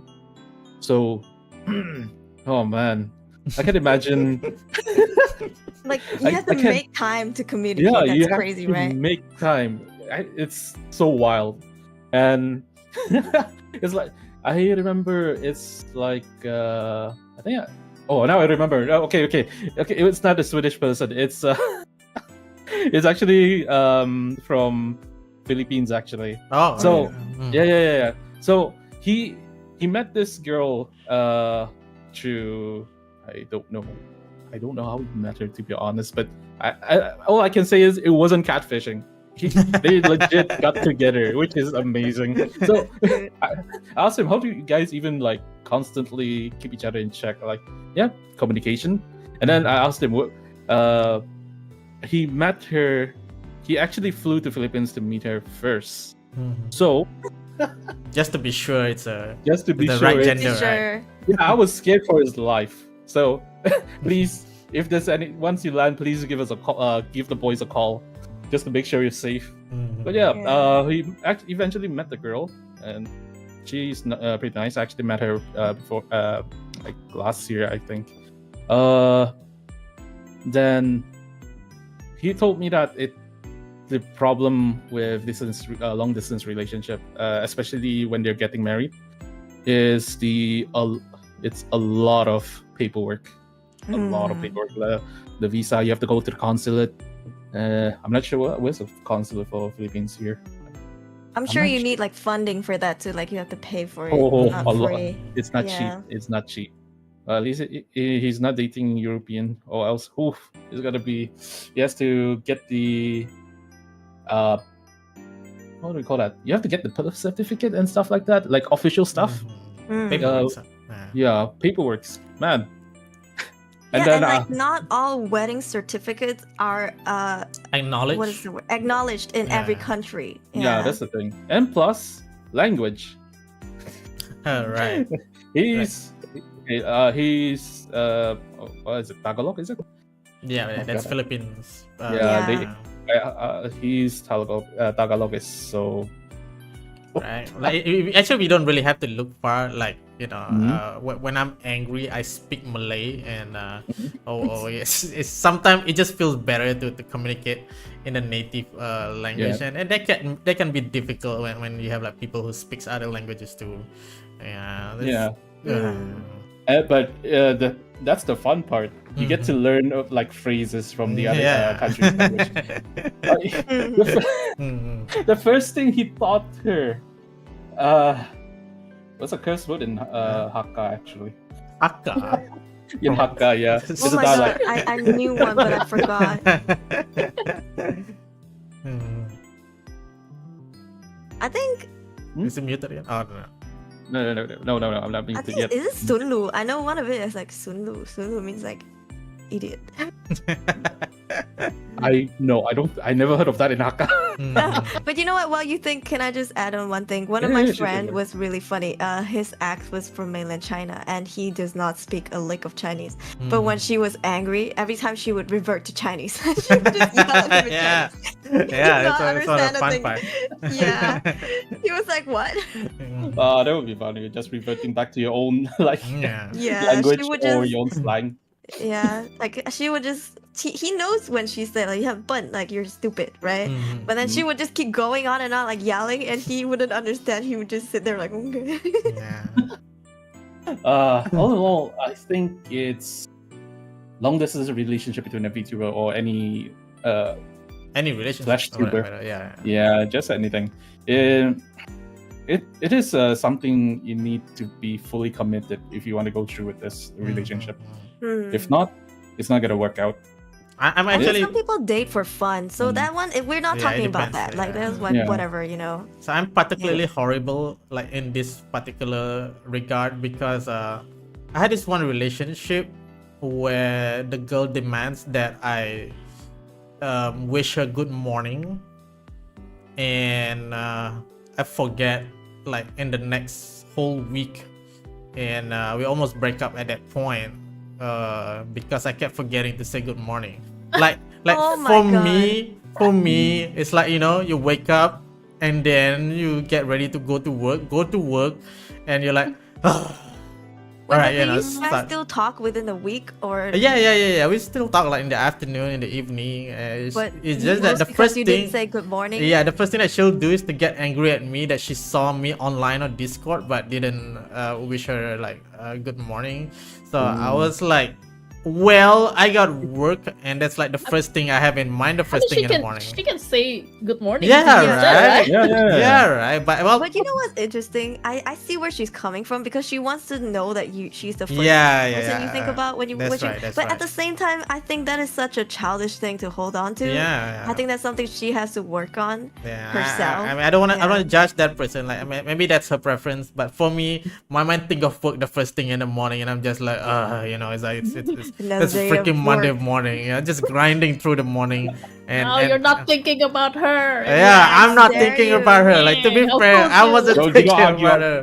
Do not argue, Apex. You can't win. I'm that. just You cannot win. I know, but usually it's just like, you know, after I'm done with work, after I drive home, and then I'm just like, all right, so where were we, you know? And it's like, yeah, you don't reply. Oh yeah, that's But like, so I waited the whole day for your good morning message. yeah. Even, And I'm just like, even I do that nowadays. I'm the first one to say good morning text because that has been ingrained to my. It's a habit. Yeah. Oh, no. Yeah. It's a routine. It's You know, I Uh-huh. used to be Guys. that girl who was like, you didn't text me after you wake up. You know, like I missed you. I had to like wait for until you text me back or something like that. And I used to be that annoying person in a long distance, but I think we've all been there before. yeah. I guess we go I mean, into it. We all have a habit that something our partner needs to get used to. Like for me, like during the starting of my old relationship, it's like okay, I have a habit of taking a nap. So we're like, What a place to like cut off. I have a habit of taking a nap and then silence. You still mute it. Okay, yeah, you're back. So I have a habit of taking a nap in the afternoon, especially on the weekend.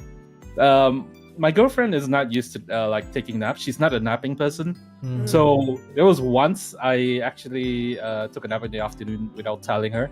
She was Oh, like, shit. I picked up after when I woke up. I picked up my phone.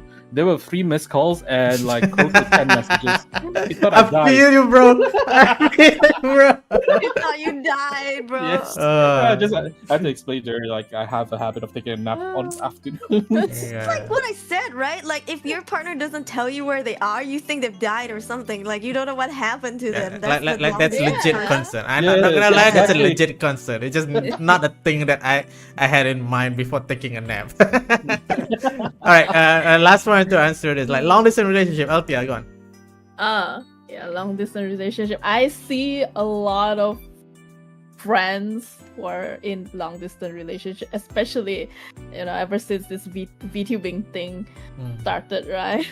Mm. Like Yeah. some are like between like East Malaysia and West Malaysia. Some are from like different countries. So, what's the question again? Do I think it will? What do you think of the challenges of long distance? The relationship? challenges. Yeah. Mm. I mean, I already like mentioned it. I think it's the challenges, of course, like you cannot see your partner physically, but right now I think it's easier compared to many years ago, online dating years ago. Right now there's Bro. Writing a Discord. letter, being a pen pal. I think actually having Discord makes long distance relationship easier. Yeah. You can be in like VC voice call and stuff like that. It's really way easier compared to like. And you guys don't use MSN? Okay, never mind. I do. At least on Discord you can like screen share, watch movies together. Yeah. Do lots of things together, even being long distance. So, in any relationship, having like good communication is like the most important thing, I think. Yeah, and I also like that the part where Ari say about like assurance.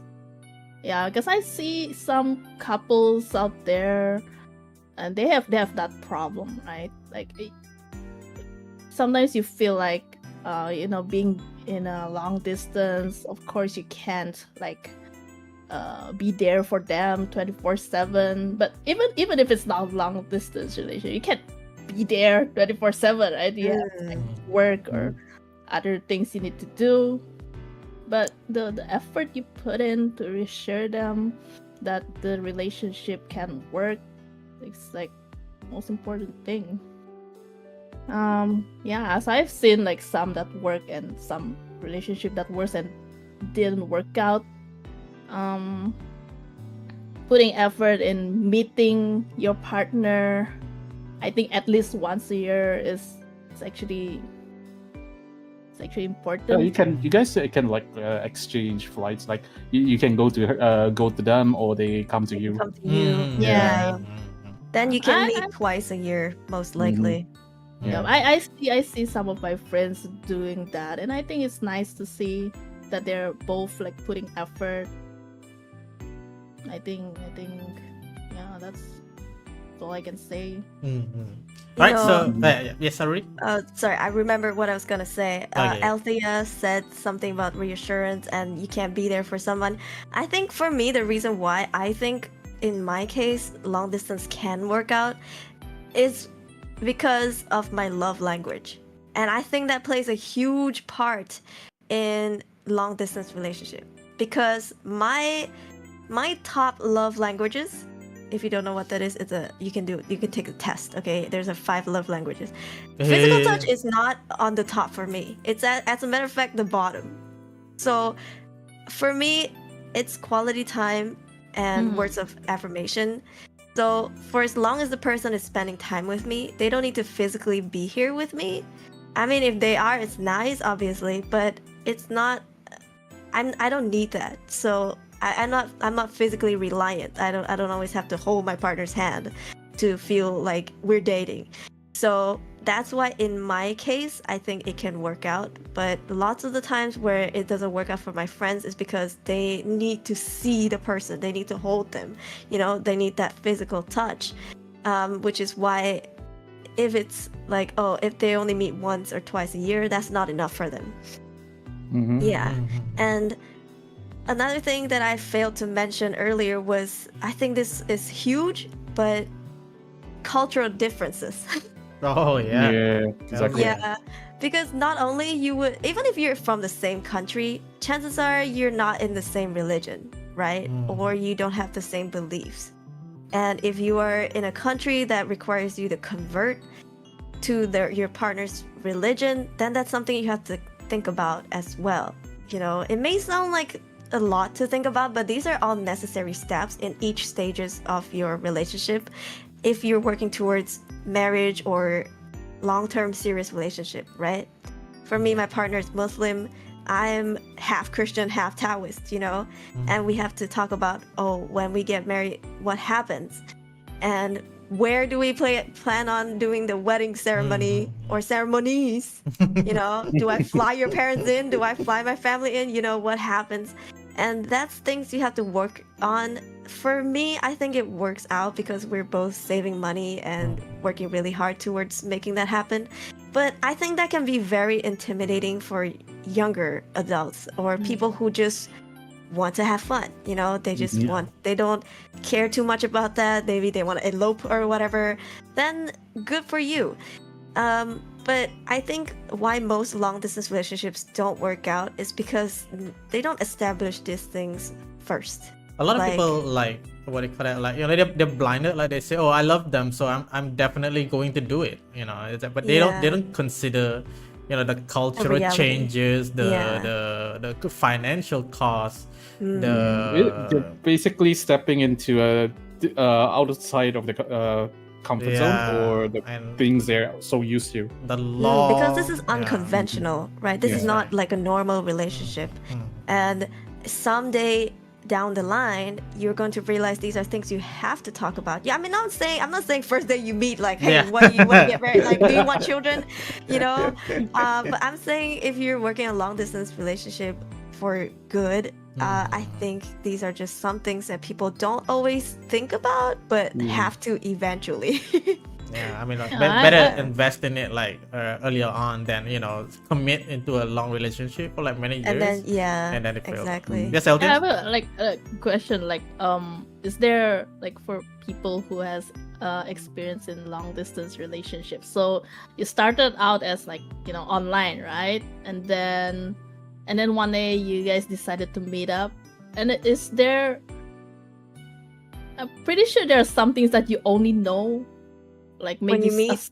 when you meet, like maybe they Yes. have a habit and stuff like But that. you're not and- an anime and- girl? Yeah, Maybe- yeah. maybe that will change your Perception? Your perception Yes. with your partner. Yes. I mean, Mm. definitely, because for me and my ex, we also met first online, right? He was in Canada, right?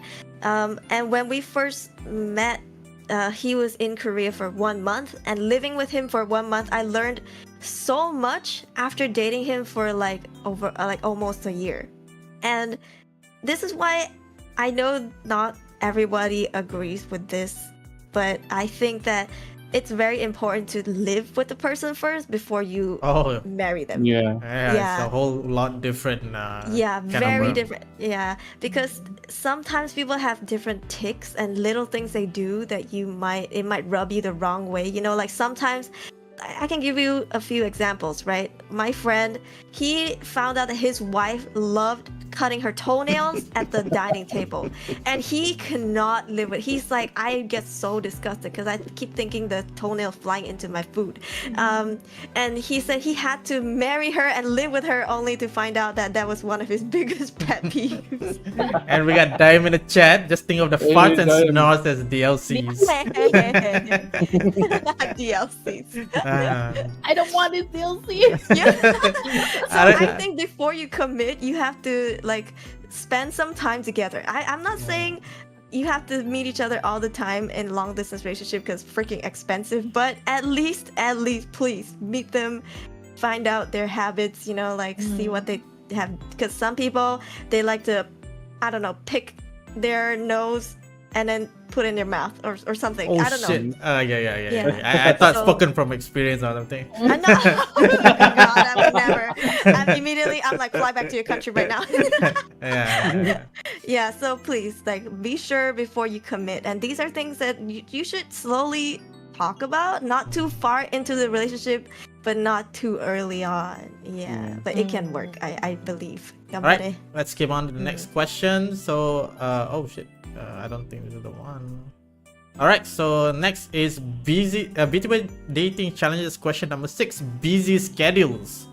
So I guess like I have this like problem, like, you know, that I feel like at some point that people wanna get serious with me, and I'm just like, my next available date is next week Wednesday, 7 p.m. to 8 p.m. Like that's it.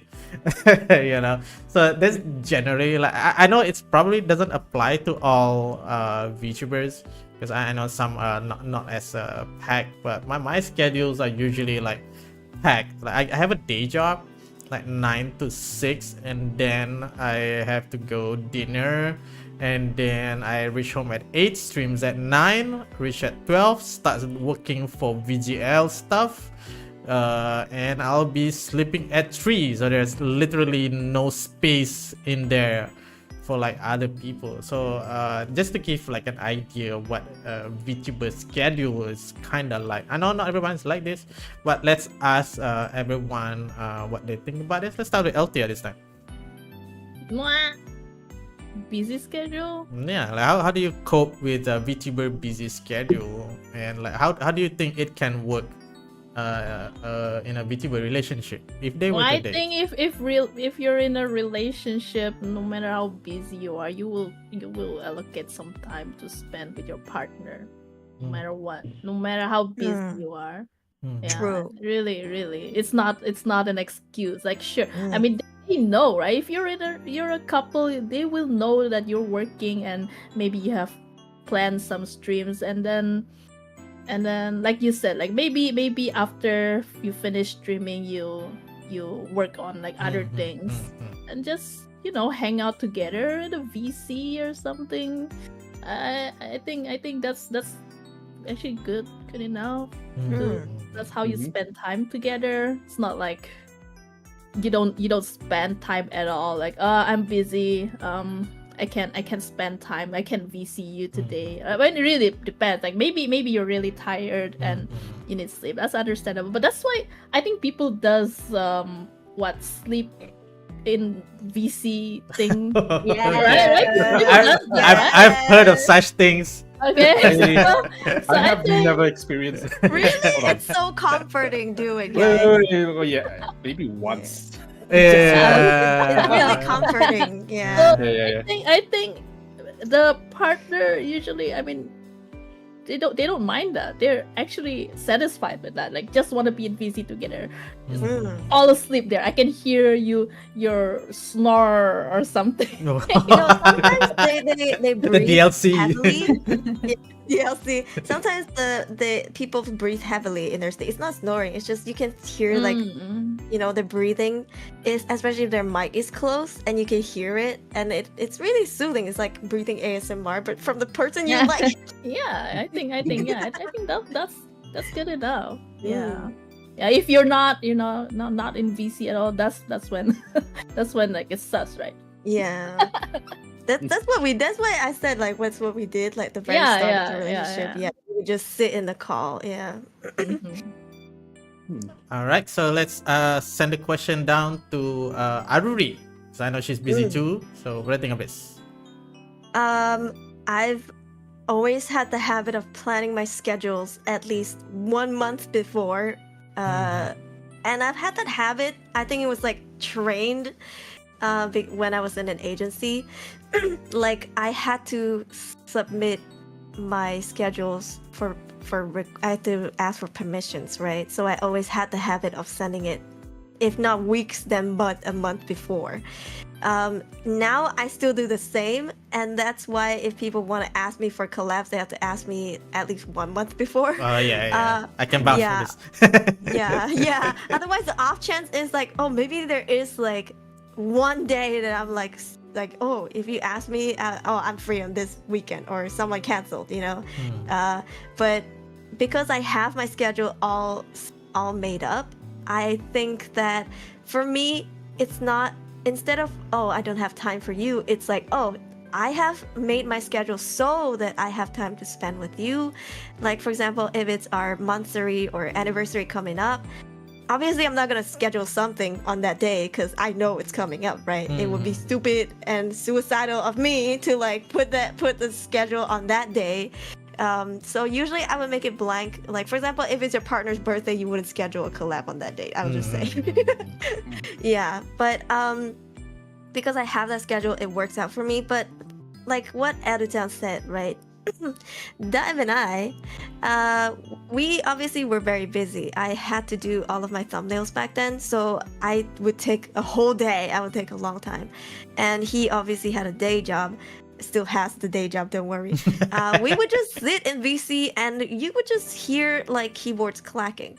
Sometimes we would just stream, like I would stream my Spotify and we both listen to my music, or he would stream his YouTube playlist, and we would just, as we work.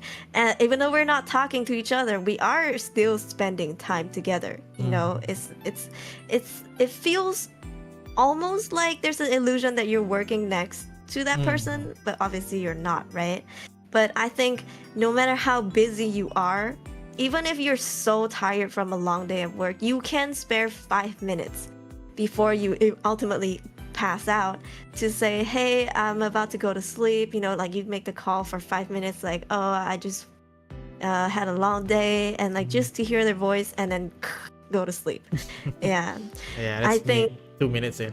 yeah, I think if you want to, you can make the effort. Like there's Yep, no I such agree. thing to me as too busy, quote unquote, Mhm. because I've also been very busy, right? I know what it's like to be busy, but if you want to do it, you will. Like you can take a lunch break after leaving the office for lunch. You can make a quick call to your partner, or you can schedule a lunch break together, Mhm. right? For VTubers, most of us just stream from home. Yeah. So chances are our asses are already in front of the computer. Mhm. So I think there's even lesser excuse, unless you have a full-time or extremely different schedules, to not be able to make at least a little bit of time to send each other a text every day. Mhm. Yeah, I think one especially text is little sorry. too, sorry. Yeah. But I think at least 3 you need to send at least 3 texts, right? Something that, I mean, there's no exact number, but Yeah, at least yeah, talk to each other, right? Yeah. Sorry, go It's, ahead. it's even crucial if you're like you're in a long distance relationship. Mm. If not, someone's gonna be Yeah. Like, leaving an angry message.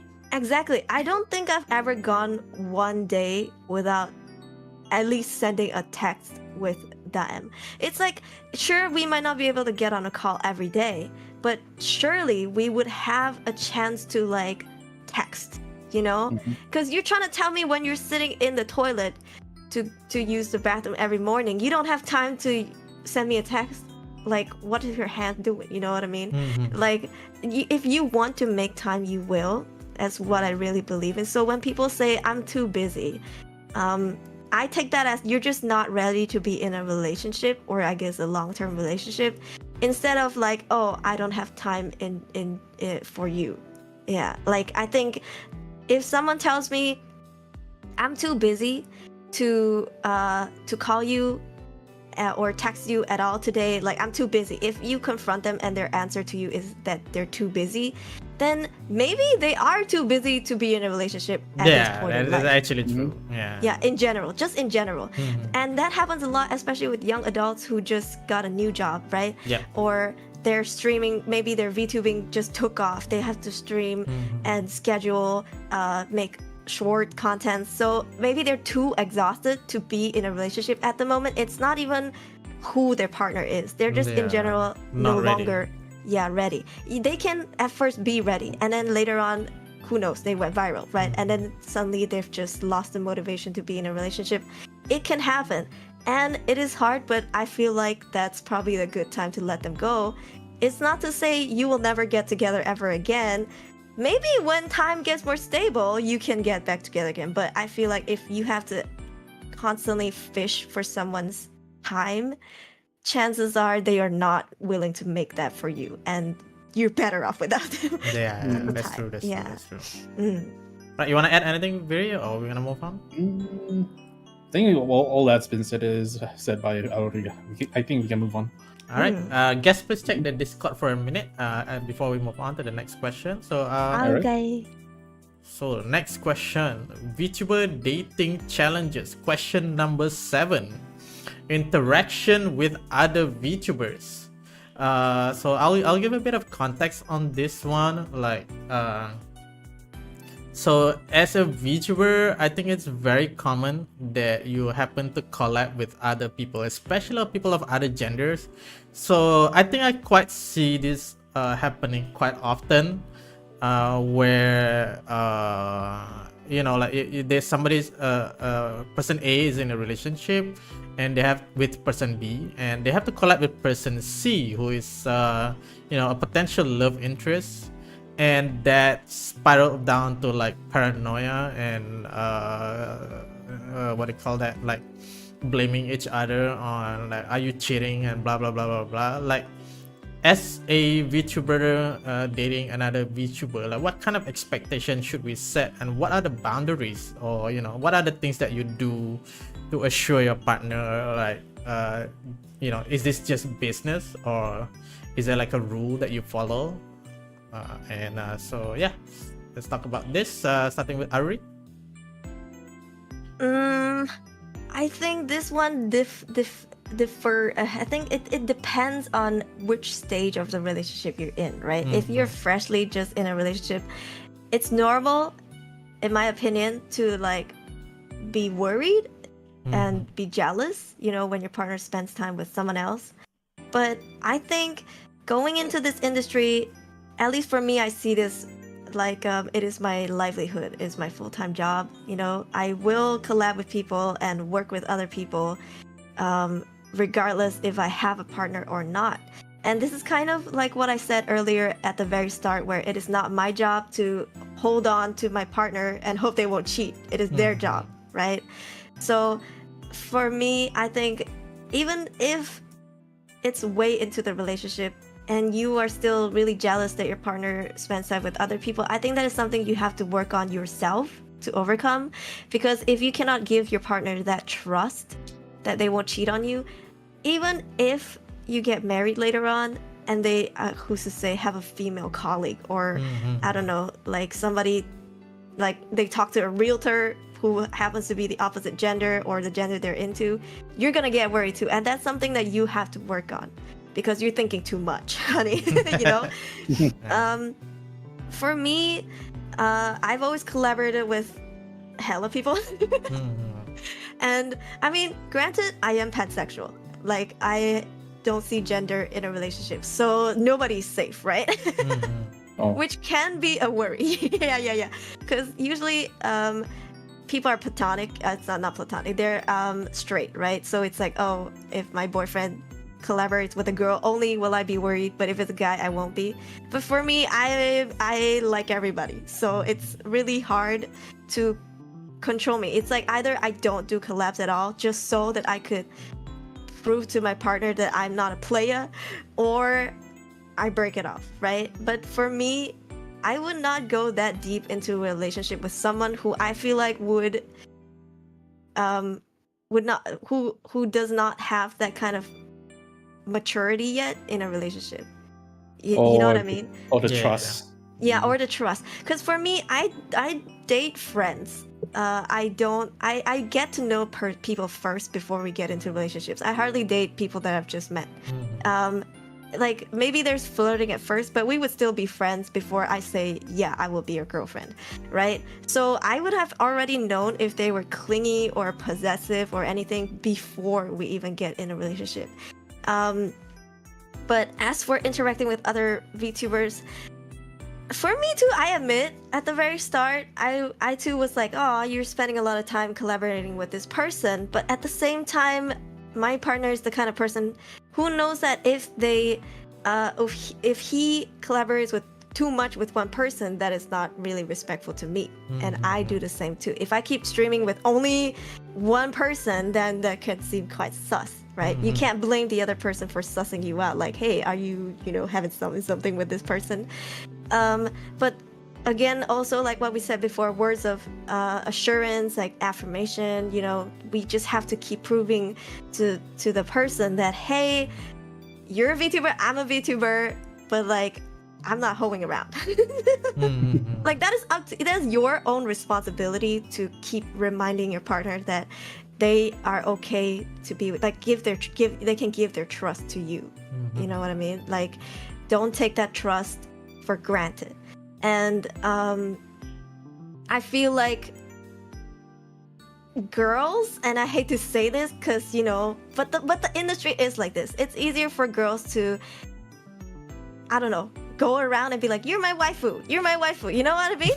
In the VTubing industry, hey, my wife, like when you call everybody your wife, like you make a new friend, next day she's your wife. But guys can't do that. Guys go around and husbando,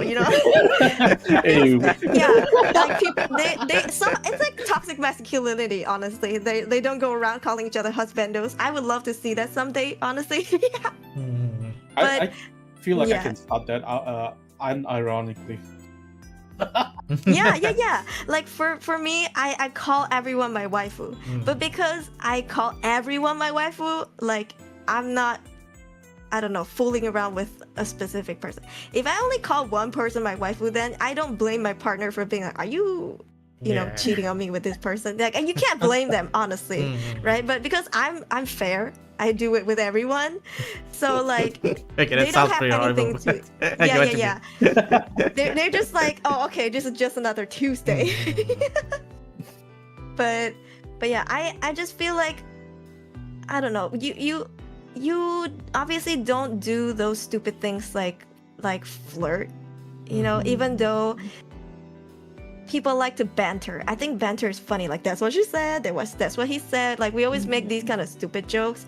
But if you flirt with someone else while you're in a relationship, like say you flirt with another VTuber while your partner is also a VTuber, and obviously they're gonna see all of that, even if you don't mean it, even if you mean it as a joke, it's still disrespectful to your partner, because like that just, I don't know, it gives them a sour taste in their mouth, right?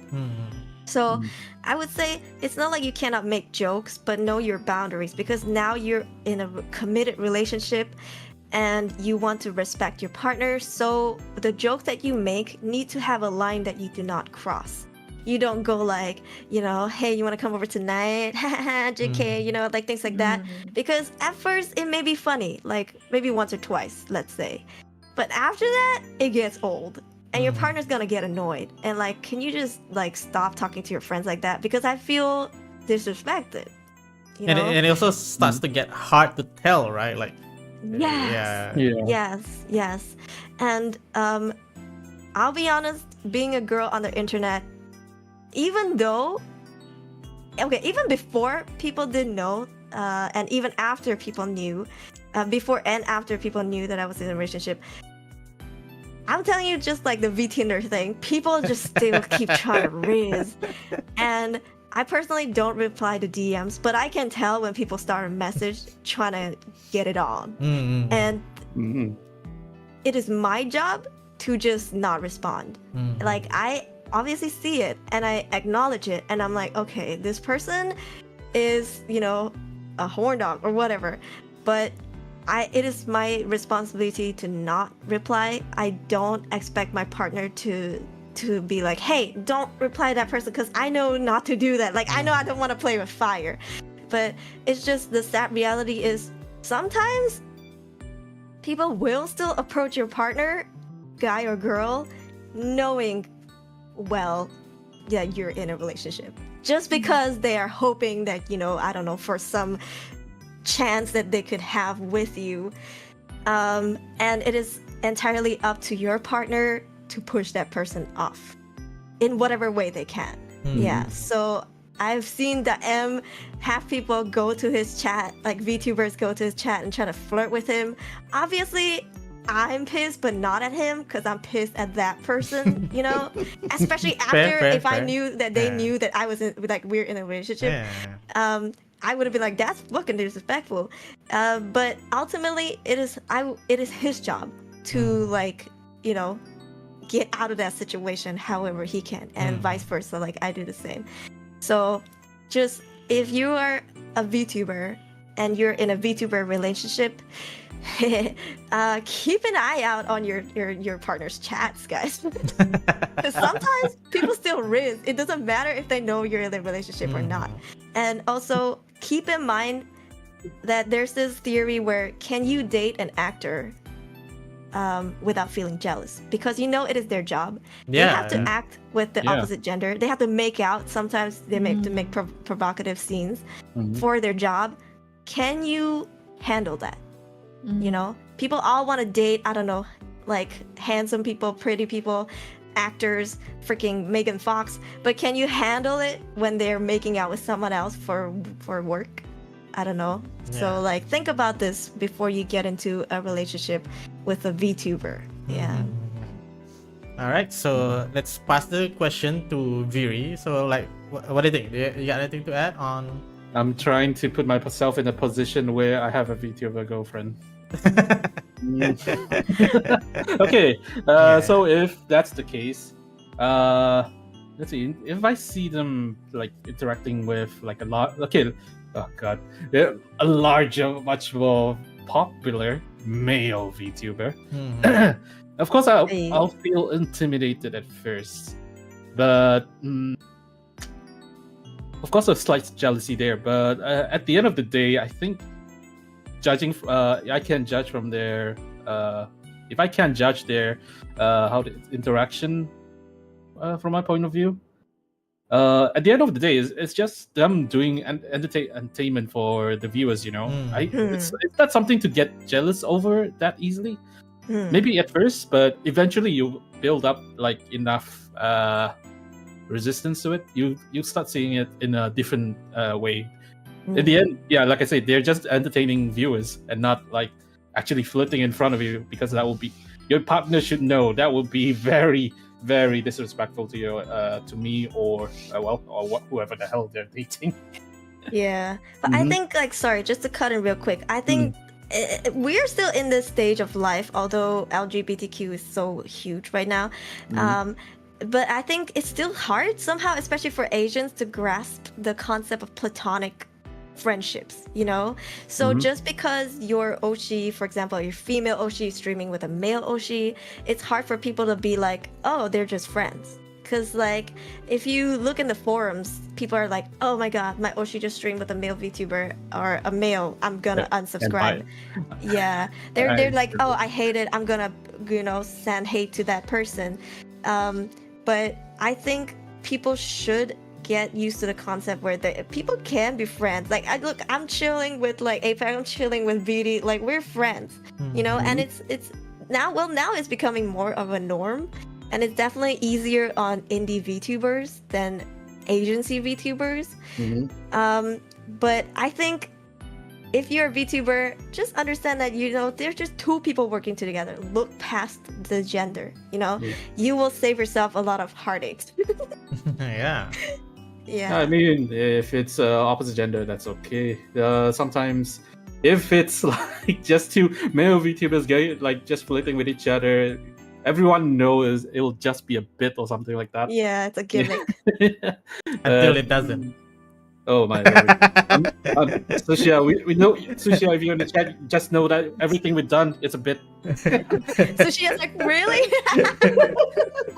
Bye, Domo. My heart is broken. We love you, Sushia. All right. Man. We miss you, man. Let's pass the question to Althea.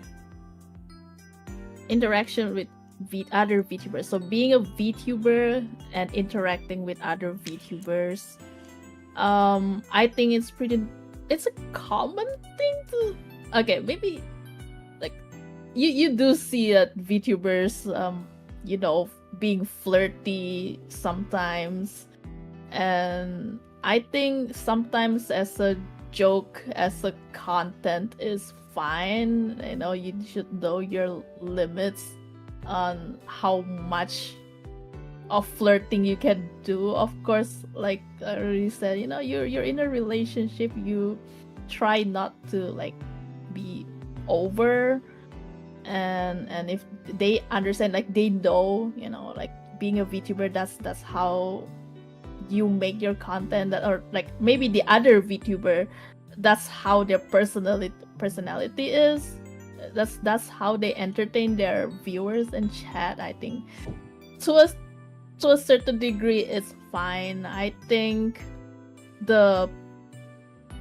unless, you know, the interaction as in like maybe off stream and in DMs and they start flirting other VTuber, I think that's a bit I think that's dangerous. The line. That's crossing the line. That's threading too on much. thin ice. Role playing.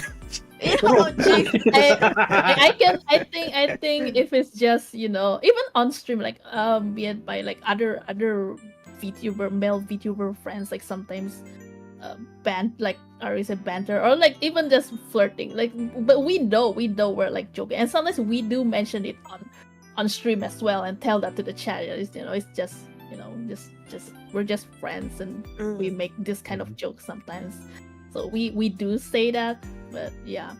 So I think that's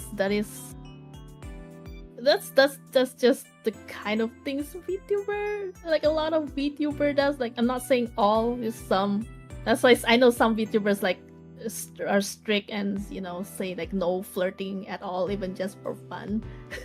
And some people does like, you know, impose like you shouldn't be collabing with this person, like you know, unless that is for like it cannot be a one-on-one collab. You know, Yeah. it has to be like with a group collab, then it's okay, but it cannot be a one-on-one. Like, I feel like there are people who impose those kinds Maybe of rules. I do actually. Mm. Yeah. I think Because I guess it's a bit more loose on EN side of things because people understand that male and female VTubers can actually collab without actually flirting.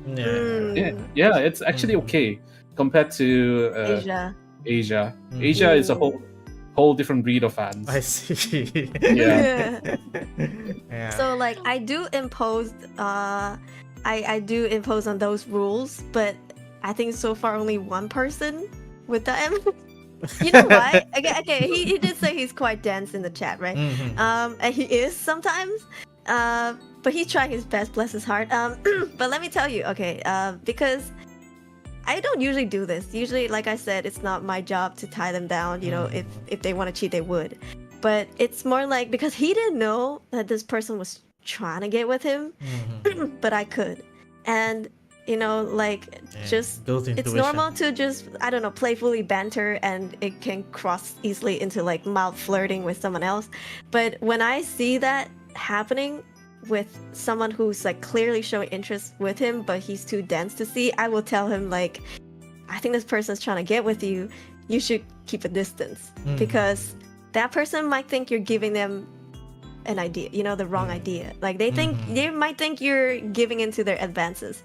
So like so far I have told him to like watch out for this specific person because I know that they're trying to, you know, slide. But he didn't know that, so I had to be the one to be like, oh, I recognize that, so now I'm just telling you. I mean, ultimately, if he does work with them or not, it's still up to him. Like, I don't go like, how can you do? Like, I just like, okay, well, I already told you my boundaries. Like, it's up to you whether you want to cross that or not. And I will, you know, still give you my trust because, again, like I said, if the person wants to make it happen, they will make it happen, right? But I still don't think that that should be the norm, and I don't try to make it a norm, but I do admit that I have done that before. Yeah. Yeah, and I'm like, I was saying that I think it's pretty normal for VTubers to like do some flirt on like with other VTubers, but I think that's for VTubers who might, you know, hide their relationship. But I think if they actually announce that they're in a relationship with other VTubers and then they go and flirt with other VTubers, I think that's I've seen those, and even I felt uncomfortable seeing it. I'm like, wait, Like you're homewrecker. Yeah. You're dating this girl, right? Why are you going around and flirting other people? I don't think that's Well, there was also right thing to that do. reminds me, like, I'm sorry if like the person I'm talking about is here, but it reminds me of a situation where you know, like because it reminds me of this one particular thing that happened was because like their relationship is publicly known, like when this person was like collabing with another person and viewers went and do the report, like they went and tell, hey, your other person is collabing with this person, like, did you know? Or like you know, kind of like vigilante, like, would you call it like vigilanting? I'm not sure, but like yeah, like did this happen? Yeah, and I was like, yo, I didn't even know like that was possible. Yeah. But I don't know why is that even a thing. yeah, I've only seen it once. Okay, so I'm sorry if the people is in here. I just think it's something worth talking about, and I want to know what people. In my case, it was well, I've seen this a few times. Oh, really? But there were like couples where the viewers might not know that they were in a relationship, but the friends do.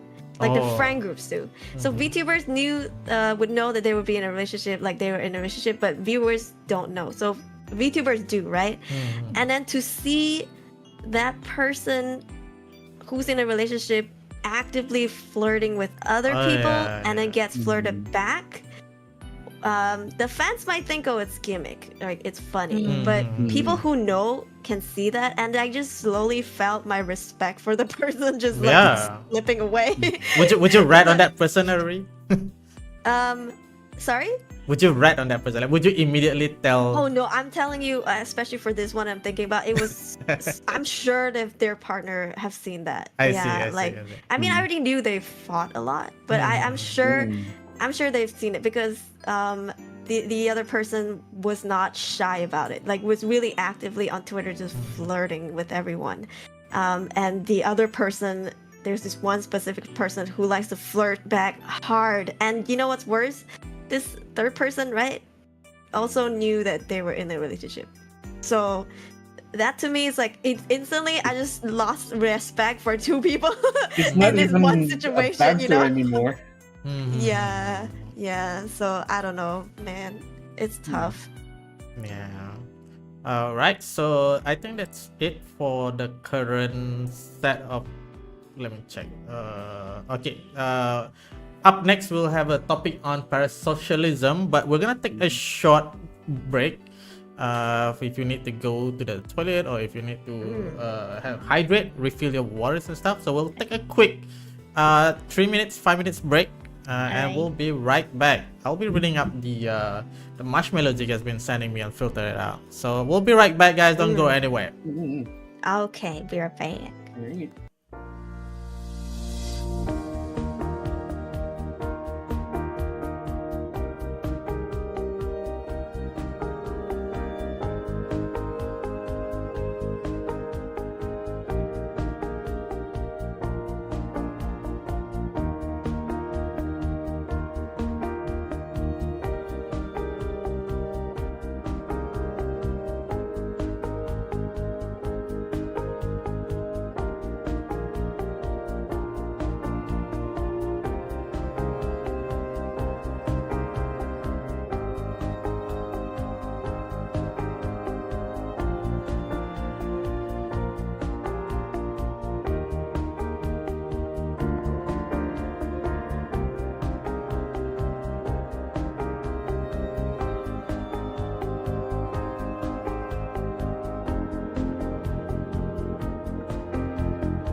Welcome back to VGLcast episode 1 VT Love. So we're going a bit of overtime tonight. We got lots to talk about, and you guys sent me a lot of questions. Okay, I didn't expect that, lots of questions, but so let's finish up the question that we prepared for the guests first. Just a little bit more, just 3 more actually. So let's move on to the next question, which is parasocialism. The bane of Question A. Yes, you can't escape this topic if you're a VTuber.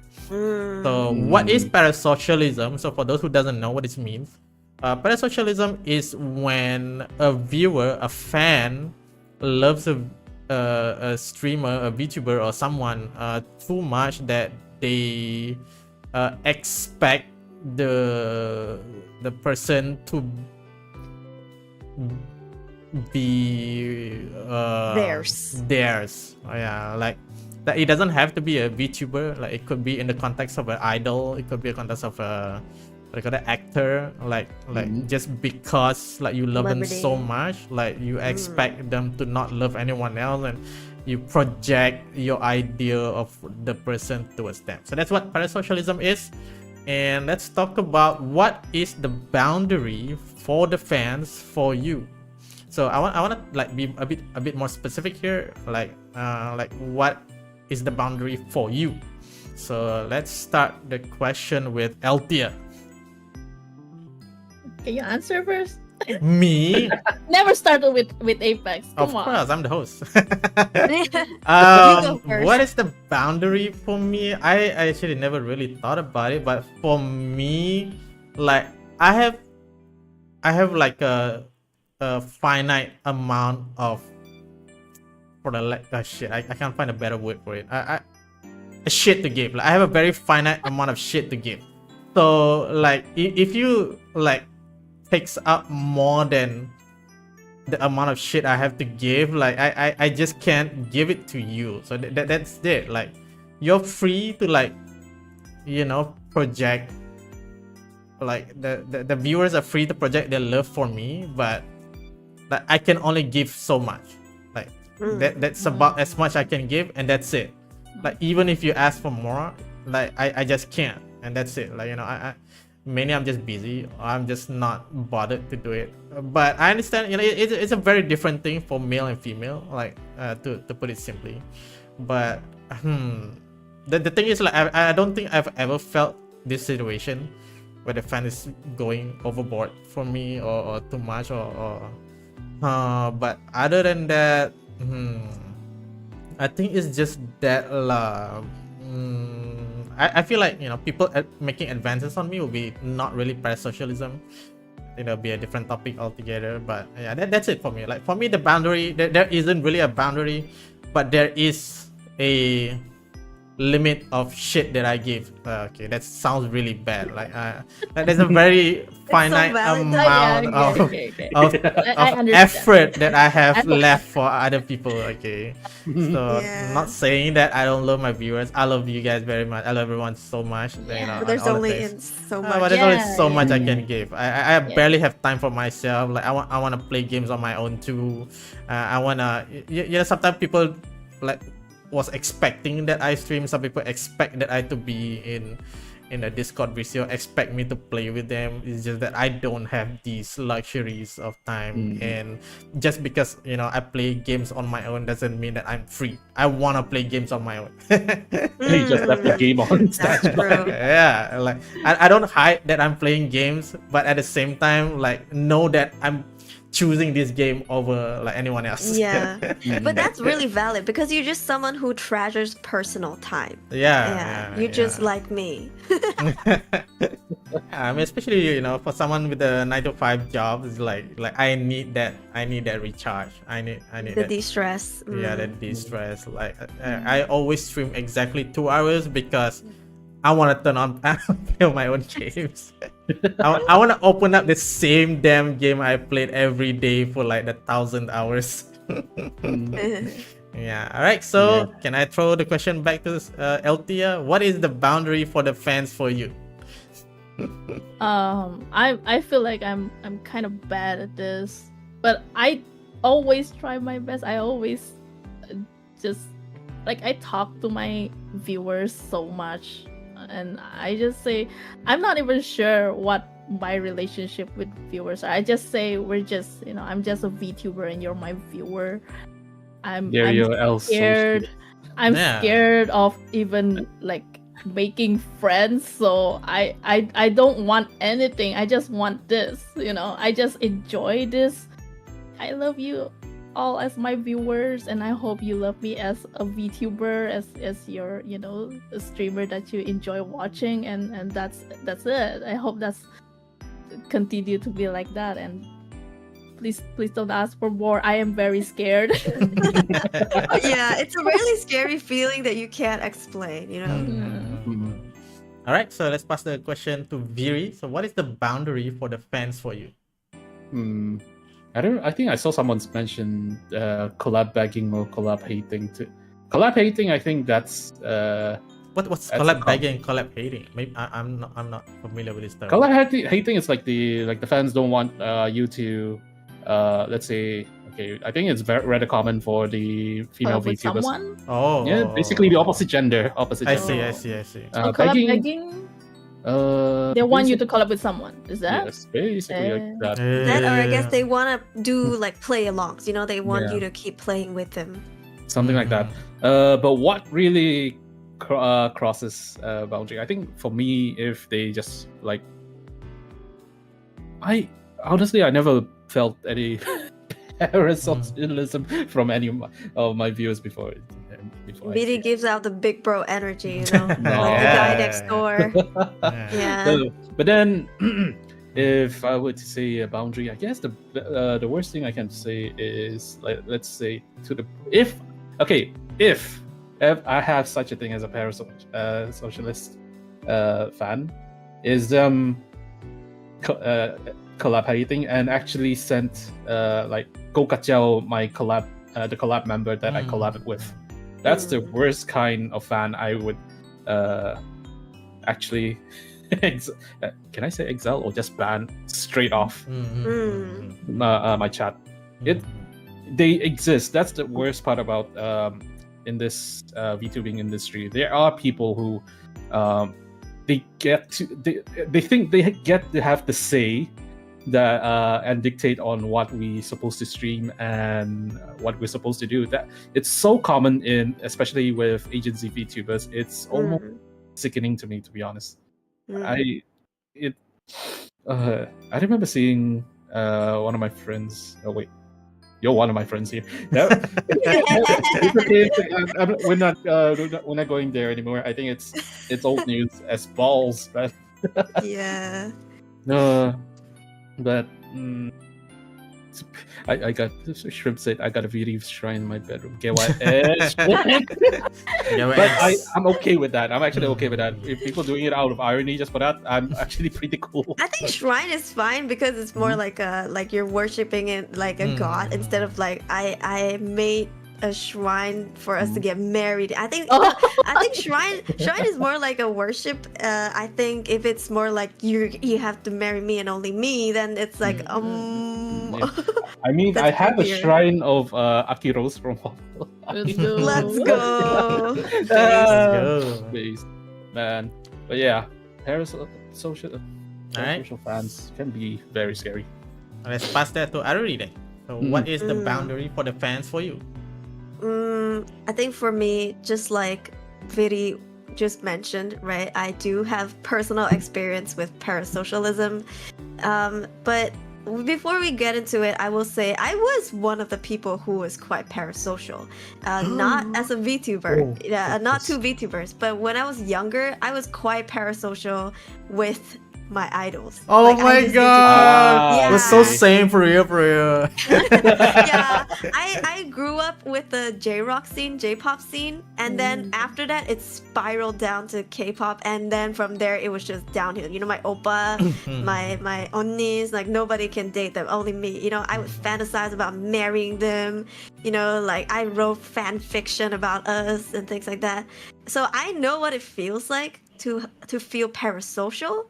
In a way, I think it can be a form of therapy. I know it's toxic, and I'm not saying it's okay, I acknowledge it is a toxic form of therapy, but sometimes it does work, which is why I feel like when parasocial people feel like their boundaries are being like their oshis are betraying them, quote unquote, they put their whole life into it to fight. I've been on that aspect, so I just want to put this disclaimer. But I've also been On the other person, the other end, who has received parasocialism from viewers, and I'll tell you, it does scary things to you that you don't think about mentally. Like, no matter how much you prepare for it, because obviously I was an idol VTuber back then, right? And idol culture is quite toxic to start with. And also when I was a K-pop trainee, I was really close with this male idol. He was my friend for a long time. And because of one selfie, his parasocial fans started sending me like death threats and all that, right? So I was kind of traumatized by crazy fans. So that didn't help when I became an idol VTuber. That when I came across parasocial fans, the trauma kind of was just relieving, and nobody can prepare you for how scary the feeling is. It really crawls up under your skin, right? For me, because of that, because I was in an agency, I couldn't do anything about it, even though boundaries were crossed over and over again. And you know, I had to call my viewers my husbands.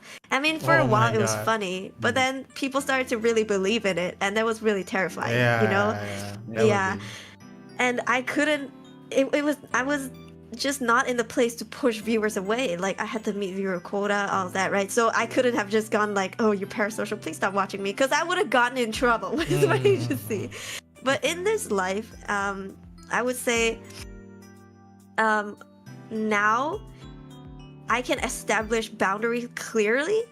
And what the boundaries are, I think, just like what BD said, right? When your partner gets when your collab partners get disrespected just because, you know. But for me, I think I'm not shy to push away viewers that are toxic for my community. I'm a very I focus a lot about the health of my community.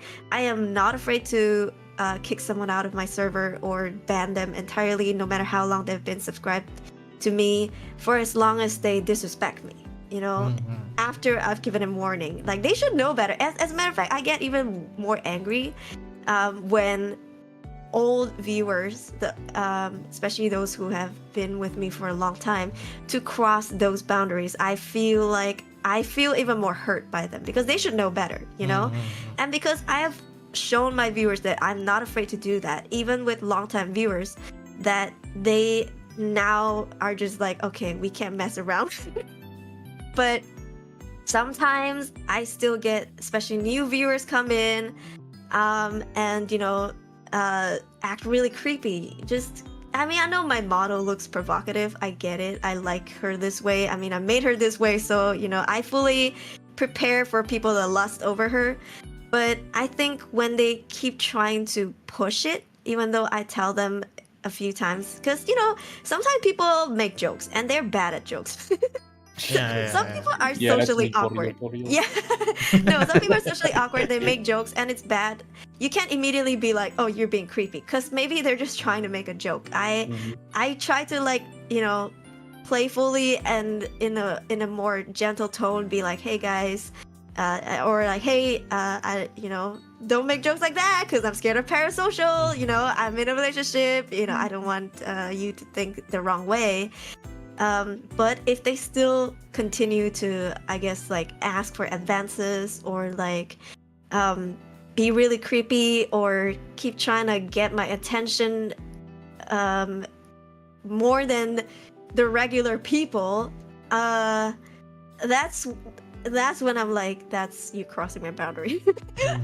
I think you're becoming into, like, dangerous parasocial person. Because I feel like even though it's not something really serious, like climbing through my window, I think boundaries can be something that stops it from getting worse. And that's something that I'm trying to do actively, because my biggest fear is that if I don't control it now, it's gonna like it's gonna snowball. spiral. It's gonna fester. Yeah, it's gonna snowball into a bigger issue, which kind of happened to me back then, with someone kind of stalking me, and it didn't help that my agency doxed me twice. Oh Doxed shit! my address twice. Bruh. And so man. I became really terrified. So now when people cross my boundaries, it may be even just small boundaries, I draw the line then and there, and I tell them, hey, behave. You know, I love you guys a lot. I do, from the bottom of my heart. But here's what the love is, because people say this all the time, but they never really explain what a content creator's love is for their viewers. It is very paternal. It is like a paternal love. Especially for me, it's very maternal. I love my viewers like I would love my children. They're like my family, they're my friends. If anything happened to them, I will fall apart. But it is not romance kind of love, then that I would like, I love them because I want to marry them or date them or climb all up in them. You know, it's different. It's different. And I think this is just something that should be practiced more, but doesn't get practiced enough. You know, like some people are afraid to say I love you to their viewers because they're scared that they would get interpreted the wrong way. But I think almost every VTuber could just come out and be like, a VTuber love for the viewers is very paternal. We love you like you're our children, you're our baby, our community that we have built up from nothing. But definitely in no way it is like parasocial is allowed. Like there's no way parasocial is allowed where you think that I would, I don't know, somehow marry you and I don't know, do your dishes. But for some they say parasocial. It can be there can be a healthy parasocial. So far, I think from my experience, especially secondhand embarrassment from certain fans for a certain type of agency VTubers. Probably I'm just looking at the wrong place, but most of the parasocialist people fans especially I've seen are rather toxic. It's extremist, like it's Very super extreme. Yeah. And one more thing I like to add is like people don't notice this, but you know VTubers can also be parasocial to other VTubers. They can. Oh, can. Yeah. It is other actually VTubers, really they're viewer common. too. Yeah. Because you know I love talking to friends, I love making friends, but I can see and notice when a VTuber is my fan without a doubt, but starts acting a little like too clingy, like they own me, like that I'm there, I should only have them as my friend, and tries to get into every single collab I have and try to be around me. I mean, in a way, I am flattered because you like me that much as a person that you want to hang out with me. I'm flattered, I am. But that is crossing the line when you try to hog me and be possessive over me. Like you're the only you're the only friend I can have. Even as a VTuber, yeah. Very commonly is when they start telling people like, you know, like what we think. Like they start speaking on our behalf. Oh like, yes! that's Oh my just- god! oh, Yeah. Right? It's like you know, like you know, I really wouldn't want that, you know, and it was like, we never said that. Or There's like just other so they would many think like people this like yeah. Or they would go and tell people that you're closer than you are. Yeah, just because they like you so much, like it's borderline parasocial. But I think it's, to me, scarier because they're already a content creator. Because you know, I don't like this, but there's always a distance between viewers and the streamer. Like viewers will always know, hey, we're not allowed to ask for your address or meet you in real life or your phone number. But for VTubers, people usually would be like, hey, you want to go to, I don't know, this convention, you want to meet up, and people would be like, okay. Or like, you know, hey, what's your WhatsApp? I'll text you when I get there. So you easily can have access to other content creators' personal information. So I think at first, maybe you might not acknowledge that this person is being parasocial, but then later on, who knows, maybe they caught feelings, or like later on, only when you realize, oh, this person is kind of possessive over me for like kind of in a creepy way. That's when you realize, oh shit, because they have my personal information. They know what I look like. They have, you know, my phone number. And that's when it gets really dangerous, I think. Yeah, that's when like security risk. Yes, that's when your safety is at risk. That's when I'm like, oh, hell no. So like I had my fair share of like parasocialism, like as in like I am the parasocial. Back when I think it was like early high school. Like I was really into idols at the time. Was Morning Musume. And I really love this one girl, and like, you know, I had a shrine of her, and like I had a lot of photos. I spent every dime I have on her. And then there was a scandal, like there was like a people said scandal that this girl is probably dating this person, and I fell apart. Like I bawled, and like I post, like at the time there was like a forum where I post like, look, I gave up on this girl, like no way, you know, like all the things that could have been me, like that it didn't happen, and like this is totally not happening. And I was met with a single response that really changed like how I see things for the rest of my life. Like the person said two things. Like number one, you're not even gonna meet this person. Like you're not. There's no way in hell like you're gonna be with an idol. Like, that's just not happening. And number two is she's a person too. Like she feels everything that I feel. Like if I feel love, that person feels love too. So like that simple response was like all it takes to like for me to understand like, okay, so this is bad. And I think, you know, why, like how do we measure parasocialism is our expectations. Like what are you expecting from supporting this person, this VTuber, this idol, this you know, this career, this actor? Like are you expecting like love? Then that's parasocialism. Like are you expecting, you know, the person to like treat you very special? Then that may be a little parasocial, or but belong to you and yeah. Like, you want to set your expectation, like you want to support you know, your streamer, like you want to see them successful, and I think that's okay, you know, like you want to see them successful, you want to see them like be happy, like I think that's still okay. Like I like that's the thing, right? I think some people brought up like this healthy parasocialism. Like I'm not sure that if it's what is the term parasocialism, but I'm just saying that, you know, it is okay to love someone like a lot, to love your idol a lot, but it's very important to set your expectations right. Yeah, Right. I think at that point you're just being a fan, right? You're just a huge fan. If anything, I think parasocial is when it's just like you think you have a chance with them. Yeah, you know, and you expect them to do something that you want, like only you want, you know. Yeah.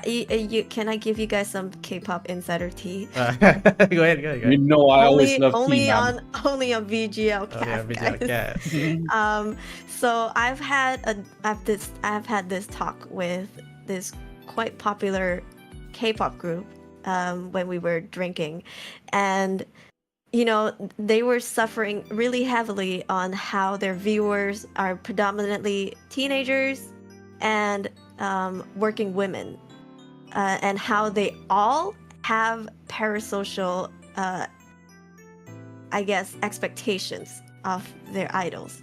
And I mean, it is a boy group, right? And to them, obviously they're not happy about it, but what can they do, right? Because their bread and butter, their livelihood is based off of how many of these parasocial people buy their albums and support them. And for me, this is one thing that really opened up my eyes, was that when they were talking about it, they said something like, imagine being a fan and expecting your Oshi to belong to you and only you, right? But you cannot afford to make that happen. Because, like, for example, let's take BTS Jimin for an example. I love using Jimin for an example because everybody knows who Jimin is. You know, BTS, right? Yeah. Big idol, super famous. Everybody loves him, right? But you want him to be yours and only yours. but can you afford single-handedly every single album that they pump out? Can you afford every single seat in the concert hall? If they performed in New York, can you book out all of the seats? Can you keep a roof over his head, pay his mortgages in his new apartment? Can you do that? Because if not, you don't have the right to be angry at like how he runs his life, because he cannot belong to you. Yep. And he wouldn't be there like if not for all these people supporting him. Exactly. Yeah, and I used to be a Super Junior fan, and I was a fan of this guy called Kim Hee-chul. He's like the second oldest guy in the and from him I learned to stop being parasocial, because he taught me, and he was the kind of person who was like, he had a talk show and he said his fans would send him letters and they would ask him, they're like, Oppa, I'm like in my late 30s, I want to get married, but you're my Oppa, I don't want to get married because I don't know. And he's like, are you crazy, just get married? And then he cultivated that community where I saw his viewers go from like, you were my only one, to like, hey Oppa, you're getting old, when are you getting married? Like, go date, go out, oh my god, stop sitting your ass at home. And like, it made me learn so much, because if you truly want your Oshi to be happy and you want them to find happiness, you would wish the best for them. But before you get to that point, I myself have been to the point where like, you belong to me and only me. Which is why sometimes you can't blame the viewers. Of course, you're scared of them. Like, I'm so scared of parasocial viewers. But I also think it's my responsibility as a content creator to educate them and tell them, hey, if you love me, let me go. If you love me, it's just important to set the expectation. You need to let them know, like, look, this is only as far as we can go, like. And like, any further, it's not good. I think like people just need to listen. People say like, you shouldn't be doing this, you shouldn't be doing that. yeah. And I think it also takes a whole community to make it happen too. Because if it just one person tells you, hey, stop, they might just be like, eh, whatever. But if the whole community acts that way and reacts that way, or say if they see someone being parasocial in the chat and just a few people start to say, hey, you should not say that, or like, oh, that's kind of parasocial, to kind of help educate that person, you may be able to let them learn, hey, oh, okay, so this is not normal behavior, and if I love you, I should encourage you to like find happiness. And I think that's honestly ultimately the kind of community that I curate. Like I want to make happen, but as a VTuber with big boobas, I always get really scary viewers in the chat sometimes. Yeah. But I just think that it's very interesting what that person said about like, unless you can really like, I don't know, fully support the person, sugar mommy. You literally have no say and no right to be like, you can only belong to me and no friends. Like that's realistically not possible. That sounds like what do you call that? A criminal in the making. Yeah. Alright, so let's move on to the next question. So, parasocialism question 9. For viewers clearly donating to you so they can get more privilege, so what is your response? Yeah, I think this is quite common in the VTuber scene. Like, it gets kind of scary that people donate, akasupa. Yeah, like when people start throwing akasupas all the time, and then sometimes it can be sad, like this could also be the same person who posts on 4chan and saying like how much they supported all this while, and this person didn't even like do something for them. Like usually, like how do you like educate or talk to the this particular person that do too much for you? Let's start with Aruri. This reminds me of that Japanese, we're not gonna name drop, VTuber, right? And then the viewer was in the VC going, oh, okay, yeah. I know what you're talking about. I actually watched that audio. I watched that too. I usually don't. Is it the stream or the? It was like the Discord call. The Discord call. Yeah. Oh, he cut off. Hold on. It's about to say it's about to drop something. He was about to name drop. Thank God it's censored. Yeah. Ah, damn it. All right, Oh, continue you're on. back. You're back. Yeah, welcome back. I'm Welcome back. back. They tried to censor me. Mm. They don't want the Yeah. truth. I think I'm the only one who doesn't know about this. Oh, we can Yeah, send the link later. yeah, we'll But send you a yeah, link. it's like this. But then again, that person was doing girlfriend experience, so I think that one is different from what we're talking about today, right? Mhm. I mean, if you do girlfriend experience content, I think you knowingly and willingly walk into a community, create a community where parasocialism is what is keeping food on your table, right? And like what's buying you a new car. But if we're talking about like just a regular community who does not actively or even inactively promote like parasocialism, I have actually had that viewer before, who's also one of the longtime viewers, and I had to I guess I didn't tell them to leave, but I had to slowly shun them away, because it's like this.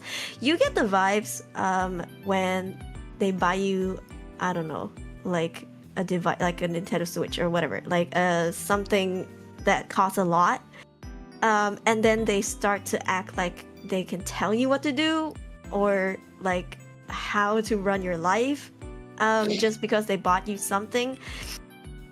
I'm very good at catching things like that, so when I did, what I did was I didn't confront them about it, but I used to read everyone's chat, right?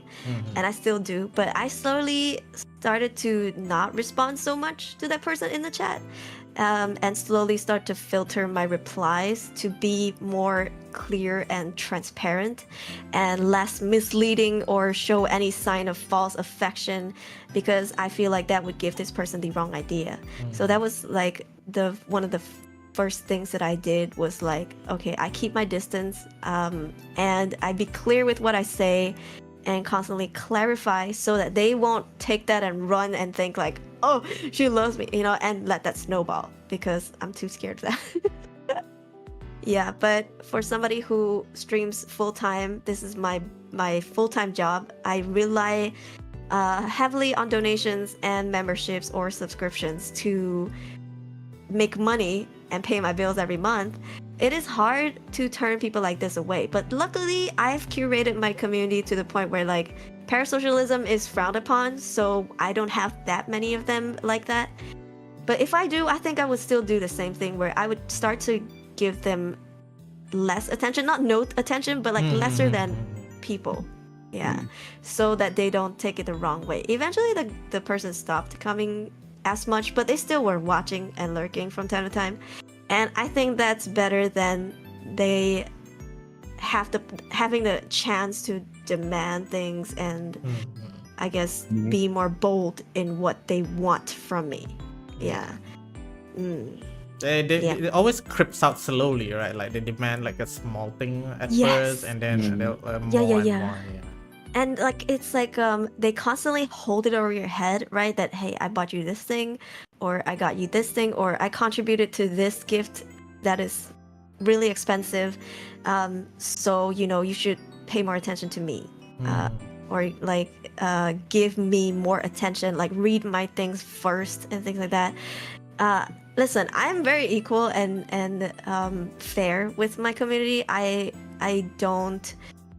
don't only reply to members and like read non-members chats later on. I don't do that thing. Like it doesn't matter if you're a member or not. I will talk to you equally. But if you give me feelings like you're kind of being a little creepy, I will filter out your messages. As someone who tries to read every single like message in the chat, no matter how fast the chat goes, I will filter out your messages, and you will notice it, because you will feel like, huh, why did she skip my stuff? And then that should tell you like, hey, you gotta tone it down a little bit. Yeah, but if it gets too much, I am also a confrontational person who's not afraid to go, hey, you're making me a little uncomfortable with this. I just want to be clear that, you know, this is not going to happen. And then like, if they stay, they stay. If they don't, I don't hold on to them, because I'm better off.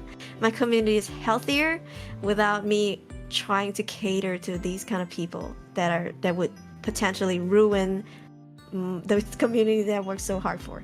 Yeah. All right, so let's go next to Viri. Get more privilege. Probably we just tell them off. I mean, I'll probably be a bit of a dick about it by saying, "Hey, thanks for the money, man." But what you're asking me, yes. But once I seriously, I never gotten this sort of experience yet, so I don't really have a proper response to it. But if I were to start getting the hint of this guy or girl or whatever starts being a bit too demanding, I would actually call them out on it. If they insist on like being being a bit too aggressive, I'll probably just ban them off the chat. Yeah. They'll be like, but I paid you. I showed you my bank account. Now give me the CVV. Your bank account number doesn't mean shit. You're not. I'm not the one donating to you. Give me your CVV. Yeah, give me your last 3 digits. Just give me your last 3 digits and your account password and PIN. And the TAC that just came off to your phone. Dude. Yeah, if you don't put my name on your apartment, on your house, does that matter? All right, so then watch you pay mortgage, Jesus. Oh God. There's more question. Althea, so we were clearly donating to you so that you get more privilege. What is your response? Well, since probably already mentioned the boundaries, so like what kind of more privilege you want? I can read the super chat and stuff. Like yeah, they want VC. They want to be able to talk to you on Discord one-on-one. They want you to follow them back and DM them all the time. Yeah. Unless I was already planning such reward for a special reward during a donathon. That's the only time that I don't have those special one-on-one VC reward kind of thing, but the only extra privilege I give is when I do a donathon and maybe you get donathon rewards, some special rewards like your Daemon on my stuff and VIP status on Discord, stuff like that. That's common because people usually when people donate to you, they sometimes they expect something being returned to them, but at least that's like you said, like a simple fan sign or something like that, something back to the community. Yeah, I'll prepare something to give back. Thank you for donating this much. That's why right now using Throne, if you wanna support me, you can do this and I'll give you a monthly reward kind of thing, and that's it. There's nothing more than that. If you want more, I really can't give you more. Okay, let me give you an example, right? What if someone donated $500 to you, not during a donathon, and then they expect you to give them and only them GFE or text them every morning, good morning. I say thanks for the she'll take donation. I can't do that. If you wanna ask for a refund, you can. She actually considered. Oh, you would refund? Oh wow. I don't think I would just refund it. Because they can what was it called again? Cashback. Yeah, cashback. Yeah. If you want to do that, you can do that for a while, but no. If not, then. Yeah, preferably you don't touch the money for the next 2 weeks or so. 2 weeks. Yeah, just leave it there. Yeah, and someone donated me $500. For me, I'm lucky for going through 3 donathons, and so far nobody has asked something like that from me. They've been donating pretty selflessly, but then again, I'm also the kind of person who I have memberships open, but there's no membership perks other than emotes. Yeah, I don't do tier for tiers.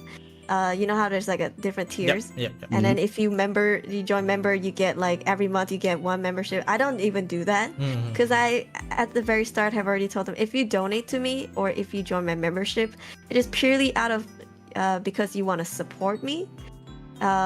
But there will be like no other perks. If I feel like it, I'll make a membership stream, or I'll do something and play games with you guys on Discord.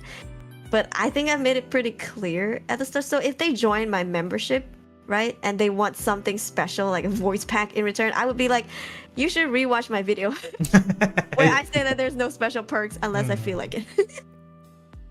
Yeah. Yep. So, okay, let me answer this myself too. If a viewer clearly donating to me so they can get more player, what's your response? No. Yeah. It's like that Bugs Bunny meme. No. Yeah, I mean, else to give. usually it's just some super chat, and then they're like, "Can you like do this? Read this Say out." ara. Yeah, I think those are fine. But if you want more privilege, as in like, Personal time. personal time, one-on-one time, no. Yeah. If you want that kind of experience, I think that sort of more exclusive to like agency VTubers, man. Yeah, I mean, they have things mhm. like that, like perks like Yeah. that. Yeah. Like something. for example, maybe can I bring up VTuber names? It's just an example. Okay, yeah. Let's say Thailand's Polygon project, for example. Oh, Since they have, you're picking a very specific sample here. Okay. yes, I'm Okay. very because that's Okay. the most one I actually noticed. Even they posted about it. They advertise it. So basically, they have like 4 tiers on each member. If I'm not remember correctly, first one is like the most normal one. You get to watch. The most privileged thing you can get that from is basically you get to watch the membership streams and stuff like that. Anything higher than that, you start getting like personal, not personal, more like there will be times where they open up, like fans can call in with their talents, and then anything higher, they'll probably get like personal gifts from the VTubers themselves, the talents. I guess that's a great example if you want something like some privilege if once you want to support your VTuber Oshi that you want to support. If it's like us, like what Apex said, no. No. Yeah. Yeah. But it really up to the How much, VTubers. right? I know some Yeah. people, some VTubers does that, and I don't think it's like wrong or anything if they wanna like give rewards like voice call reward and stuff for a certain thing, if that's what they chose to do. Yeah.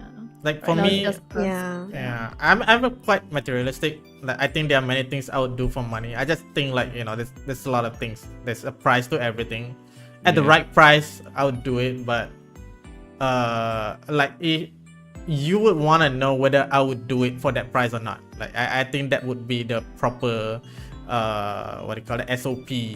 For this kind of thing, like even for someone materialistic like me, like if your price doesn't match my price, like I'll just say no, and like you better hope you can get the money back. So I don't think I would bother. So Apex, how much do they have to super chat for you to say ara?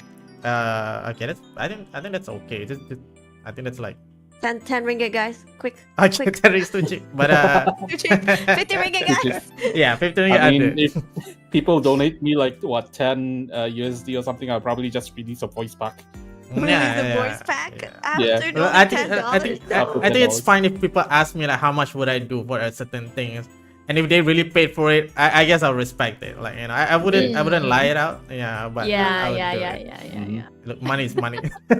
Yeah, I mean, sometimes you don't know, right? You're Yeah, just yeah. streaming and someone asks you to do this, and they're like, "Huh, you know, $50 and I'll do it," and someone actually super Yeah. Yeah, Yeah, you yeah. better Time is money. yeah, and you better respect it. yeah. Yeah, because you said I it. have viewers come in and be like, "Can you nod your head?" And I know what they want, so I'm like, "Why don't you donate? We'll talk about it." Lamau. Mm. Ain't got the dime, ain't got the time. Yeah. All right, so let's move on to the last question of the night, I think.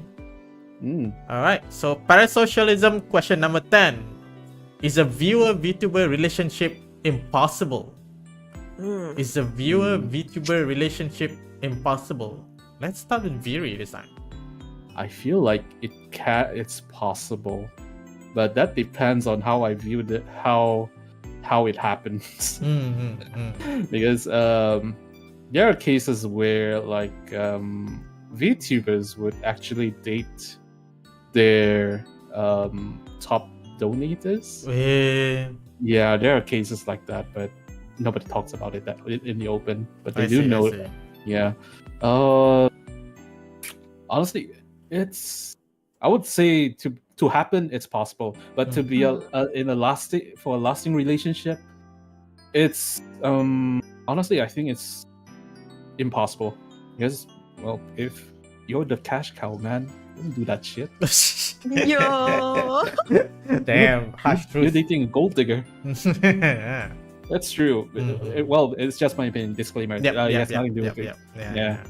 But So that's if the VTuber is dating the top donator, right? Well, what if it's not a top donator? Just a I just feel like a viewer VTuber relationship has nothing to do with the amount of like donation they give. So probably, you know, somebody who's just always been there and somebody who's always like, you know, support the VTuber. I feel like that kind of thing could evolve further. But yeah, like expecting to, like, you know, to just donate and then suddenly become together, like I don't think that works. I think there's also those VTuber and moderator relationship, right? I think. But which one comes first? Like, don't you think what usually is like because they are the partner, they became a mod, or do they date their mod? I don't know. I feel like it's the former. Usually that's how it happens. For partners to become a mod. I mean, there's no. If you became a mod and then you suddenly became a VTuber's partner, what the hell? Mods are gonna be like, what about me? Bro has riz. Let's go. God damn! I should have seen it coming. I should have won already. Hey, no! It was all according to Keikaku. Hello. Right, just rubbing its hands. Alright, mute all of us, and then do it. Shit. Eat the mic. I guess I'm gonna mute the music. Most important. Hold on. Let me mute myself too. Me too. I'll mute myself. Hara. Okay, I don't know if that works, but yeah, you gotta take what it takes. You didn't say it's gonna be good, right? Yeah, I mean, I never said my Arara is good. Clip it right now. No shit. Rewind it. That's your nonetheless. Yeah, that's your good morning alarm ringtone now. Okay. I've never really liked my voice, and I don't think my voice is good for this kind of things. But you know, money is money. You said more passion. Deru said. More passion. You lagging now? Well, I did.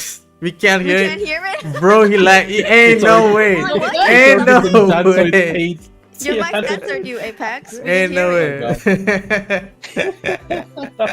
Alright, I'm sorry we went on a tangent. Alright, so is a VTuber relationship impossible? Let's ask Aruri. You know, after I say I'm really terrified of like viewers having hope for dating a VTuber, and you ask me this question, bro, I'm absolutely terrified.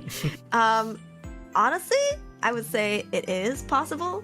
Not with me. Hold on, horses. Ah, shit.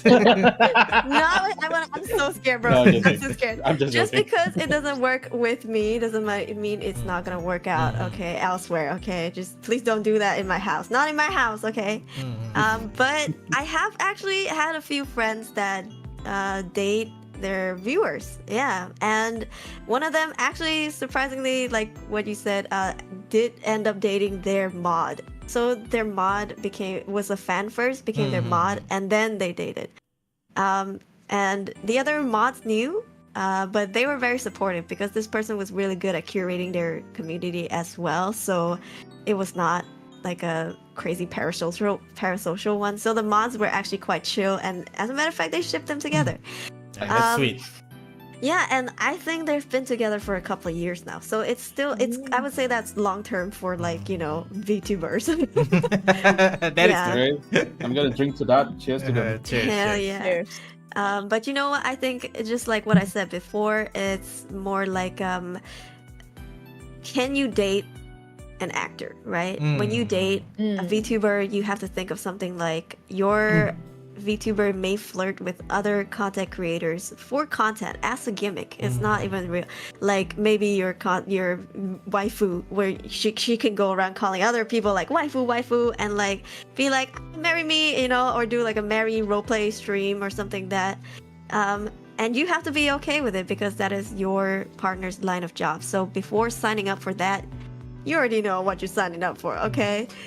Yeah, but I think it is possible for as long as, you know, like all the aspects of the relationship is still there, you know, transparency, consistency, effort. But I think this is scarier to let this is like a scarier relationship to publicize than VTubers and VTubers relationship. Because once you've let your community know that you're open for business with fans, oh, you better watch out, because I think the parasocialism will come in. You're like telling me full it's force. actually possible? Yeah, they're gonna think, oh, so you're okay with it. 5%? Yeah. That sounds like a chance. Yeah, Chance I'll they're take. like, hey, someone else could do it, how come I can't, you know? So they'll take that as a chance, and I think that's when it's quite dangerous for you and your partner. But otherwise, I do think it is possible, not likely, because chances are it's just like celebrities. Why do celebrities date other celebrities? Because they have mutual understanding of the industry they work in, right? Like an actor is more likely to date another actor because they understand each other's line of work and they have more common topics. But for VTubers, more likely they'll date other VTubers rather than fans. Like probability is lower, but not impossible in my personal opinion. I think sometimes I feel like some viewers are really sweet in other people's chats. And I can see how it's like, oh, you know, at times of when people are so grateful for someone, they can mistake gratitude for affection, you know? Like, for example, when you are on a down low and you meet someone, kind of like a rebound, you know, like when you just broken up with someone and someone comes and shows you attention and takes care of you and accompanies you, you might fall for them thinking that you like them, but in truth you are just really grateful for them being there and you love them probably as a friend and you're so thankful. Then you see them as a romantic partner. And I think VTubers do that too with their viewers, where they are so grateful that they think they've caught feelings, but then it had to take them a while to go, hey, wait a minute. I'm actually just like really grateful for you. And that's why I see like people do date their biggest donors. Don't get me wrong, big donors can be like sweet and stuff, but I think most of the time when people do date big donors only is because they're probably so thankful then they caught feelings or anything. But otherwise, you know, I don't want to say try your luck with your Oshi, but you know, just be respectful, be nice, be a Chad, right? Who's to say your Oshi won't fall for you if they're single and available, right? You know, just don't be parasocial creep, don't be creepy, don't be harassy, like, you know. Then yeah, you may stand a chance, who knows. Good luck. But in the end, it's just like any other relationship, right? You don't go in expecting that you'll win, or, you know, it's like you see whether it works or not, whether you vibe or not, and then it progresses from one level to another, and then at some point you will think maybe we should take this further, knowing that both sides reciprocate. So, you know, if it's always been one-sided, if it's always been like you're the only one who kept doing all the things, and you know the other side is only accepting and not really giving in, then probably a good sign that they're not that interested. Yeah, but you know that's also one of the like challenges as a VTuber or as a streamer or a public, like you have to be polite, you have to be maintain some level of professionalism. Yeah, like you don't want to get called out.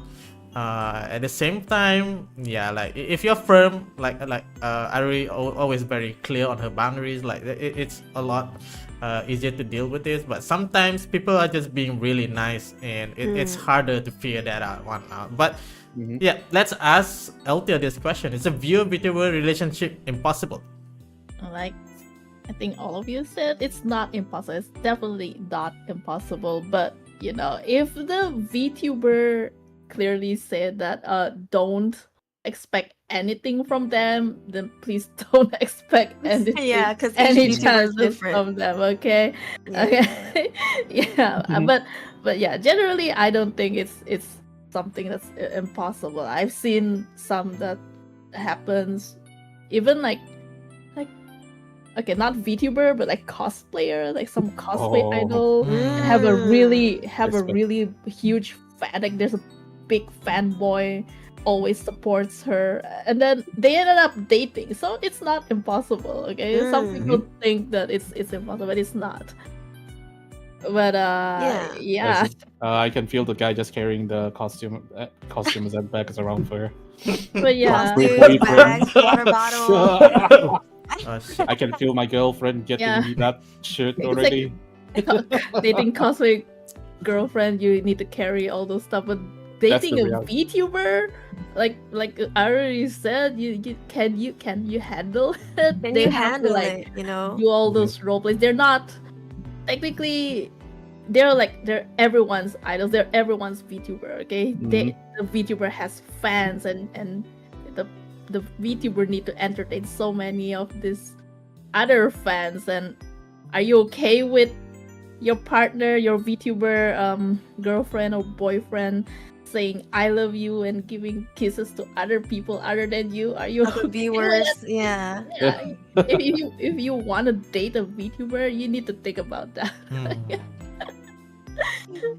All right, so that is basically all the questions that I've prepared. So we have a bit of time. So I've got about 14 Mashimaros here. And I don't think we will be doing all of it. I apologize first, but we will get through some of the interesting ones. I will try to keep the answer brief, so I won't be asking everyone's opinion. So we'll just take like a quick answer on what happened. So let's start with the first one, which is I'm sorry, you guys probably have to like either see my Discord stream or scroll it. But the question is, God damn, I can't. Sorry, this scene is very heavy, so it's like. Oh yeah, take your time. It's time to upgrade. Yeah, Deru, pay for that upgrade, Deru. Yeah. Yeah. Not even That move is this crying. at this point. Why can't you move that? I can't move, it's lagging. Anyway, I guess I'll just put it there. Okay. I think it's just gonna be dead for the rest of the stream. Alright, so what is your response if someone of the opposite gender starts playfully bullying you? Like they act like tsundere but bully you. Okay, maybe I'll rephrase this question. How do you know if someone is being a tsundere or someone actually just likes to bully you? Wait, how do you know, or like what is your response? Yeah, I mean the question is what is your response if someone of the opposite gender starts playfully bullying you? But I feel like to be more accurate to the topic at hand, how do you know if someone being a tsundere? So a tsundere is somebody who likes you but they show otherwise, or if they actually just like bullying you. Can I go first? Yeah, go ahead. Yeah, sure. I think while they quote unquote bully you, there should be other telltale signs that they're into you, right? Like they are always around you, hanging around you, always try to join your VC, hoping you would hop in as well, or like other mini things that pile up that makes you think, oh, okay, I think this person's into me, while they playfully banter and bully you. Or if it's in an IRL situation, they would be like, sneaking you glances and like Oh God, what was? you know, you know, or like you know, text you and be, hey, what are you doing? You know, just cool. I think they would still try other ways to like drop you hints, whether they know it or not. So I think you would probably be able to tell. Like, yeah. And what do you guys think? And if the hint failed, then it's probably on their fault. Yeah. I can be a very dense MF, and okay. Sometimes I can read the room at times, so I don't know how. I feel like for guys, right? Like for us, it's just better to be safe. Like we don't want to be seen as creeps. So an ass. Yeah. Okay. Maybe I only speak for half of the guys, but you know, like for me, I just feel like. Okay, I don't want to be a creep. I don't want to assume this girl likes me, but I will keep an eye lah. Like I will like you know like is this the only thing that she does? Is she just enjoy bullying me, or like you know does she enjoy being in my company? So that's the most important thing. Like that, not only they like bullying you, but that means they want to be in your company and bully you. So that's basically similar to like being a circle of friends where we basically just roast each other just for the sake of it, for fun. So for shits and giggles. Yeah. All right, L, and then do it, L. Yeah. No, I'm just playfully bullying. I mean, are you the kind of girl that does that? Oh. What? I don't think Edo-chan's so. a soft girl. How dare you? Oh no, she can actually roast people. Oh yeah. Excuse me. I don't know what you're talking about. We need a roast rap. You need to drop those bars. But I mean, the question is, what's your response, right? Yeah, what's your response? Like, I mean, if I think it's I feel that it's like a playful bully, I just maybe laugh it off. But if it starts to get annoying, and I might just ignore it. just give it a glare. Just give it a glare. Context, right? I mean, give it a context, right? Since this is like about relationships and love, let's say the person is having feelings for you and they bully you as a sign of like their love. Like, what is your response for someone who has feelings for you?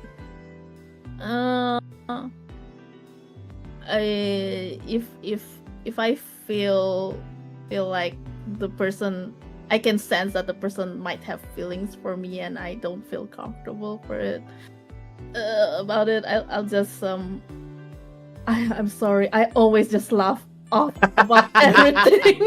People might confess to me and I'll just laugh it off. People just bully me and I just laugh it off. I just laugh. I told you she's the one bullying. Yeah, that's why. Edo-chan, my heart is bare for you.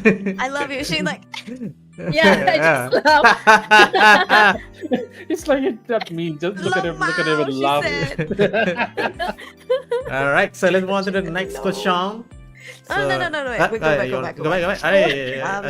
back. Go back real quick. If this is in like a love love context, if someone bullies you just to show that they like you, I don't know how old you are, okay? Let's just say if you're an adult, that person's not ready for a mature relationship. Ignore it. Yeah, we don't want people bullying us. Because if you bully someone to show your advances, or that is your way to show how you are attracted to someone, it's a very childlike thing. You're not ready for a mature relationship yet. You're in high school. I guess people need to know the difference between bullying and teasing. Yeah, I think that's the thing. Yeah, I think if you tease someone like in like I don't know, like a high school way to try and get their attention, to just to show you that they like you, I think they have a long way to go still before they're mature enough to be in a relationship. So I would say, you know, just take a step back. Yeah, man. Yeah. All right, so we can move on now. Next one. Oh shit, where do you go? Okay. Is more than 50% VTubers single or less than 50% VTubers are single?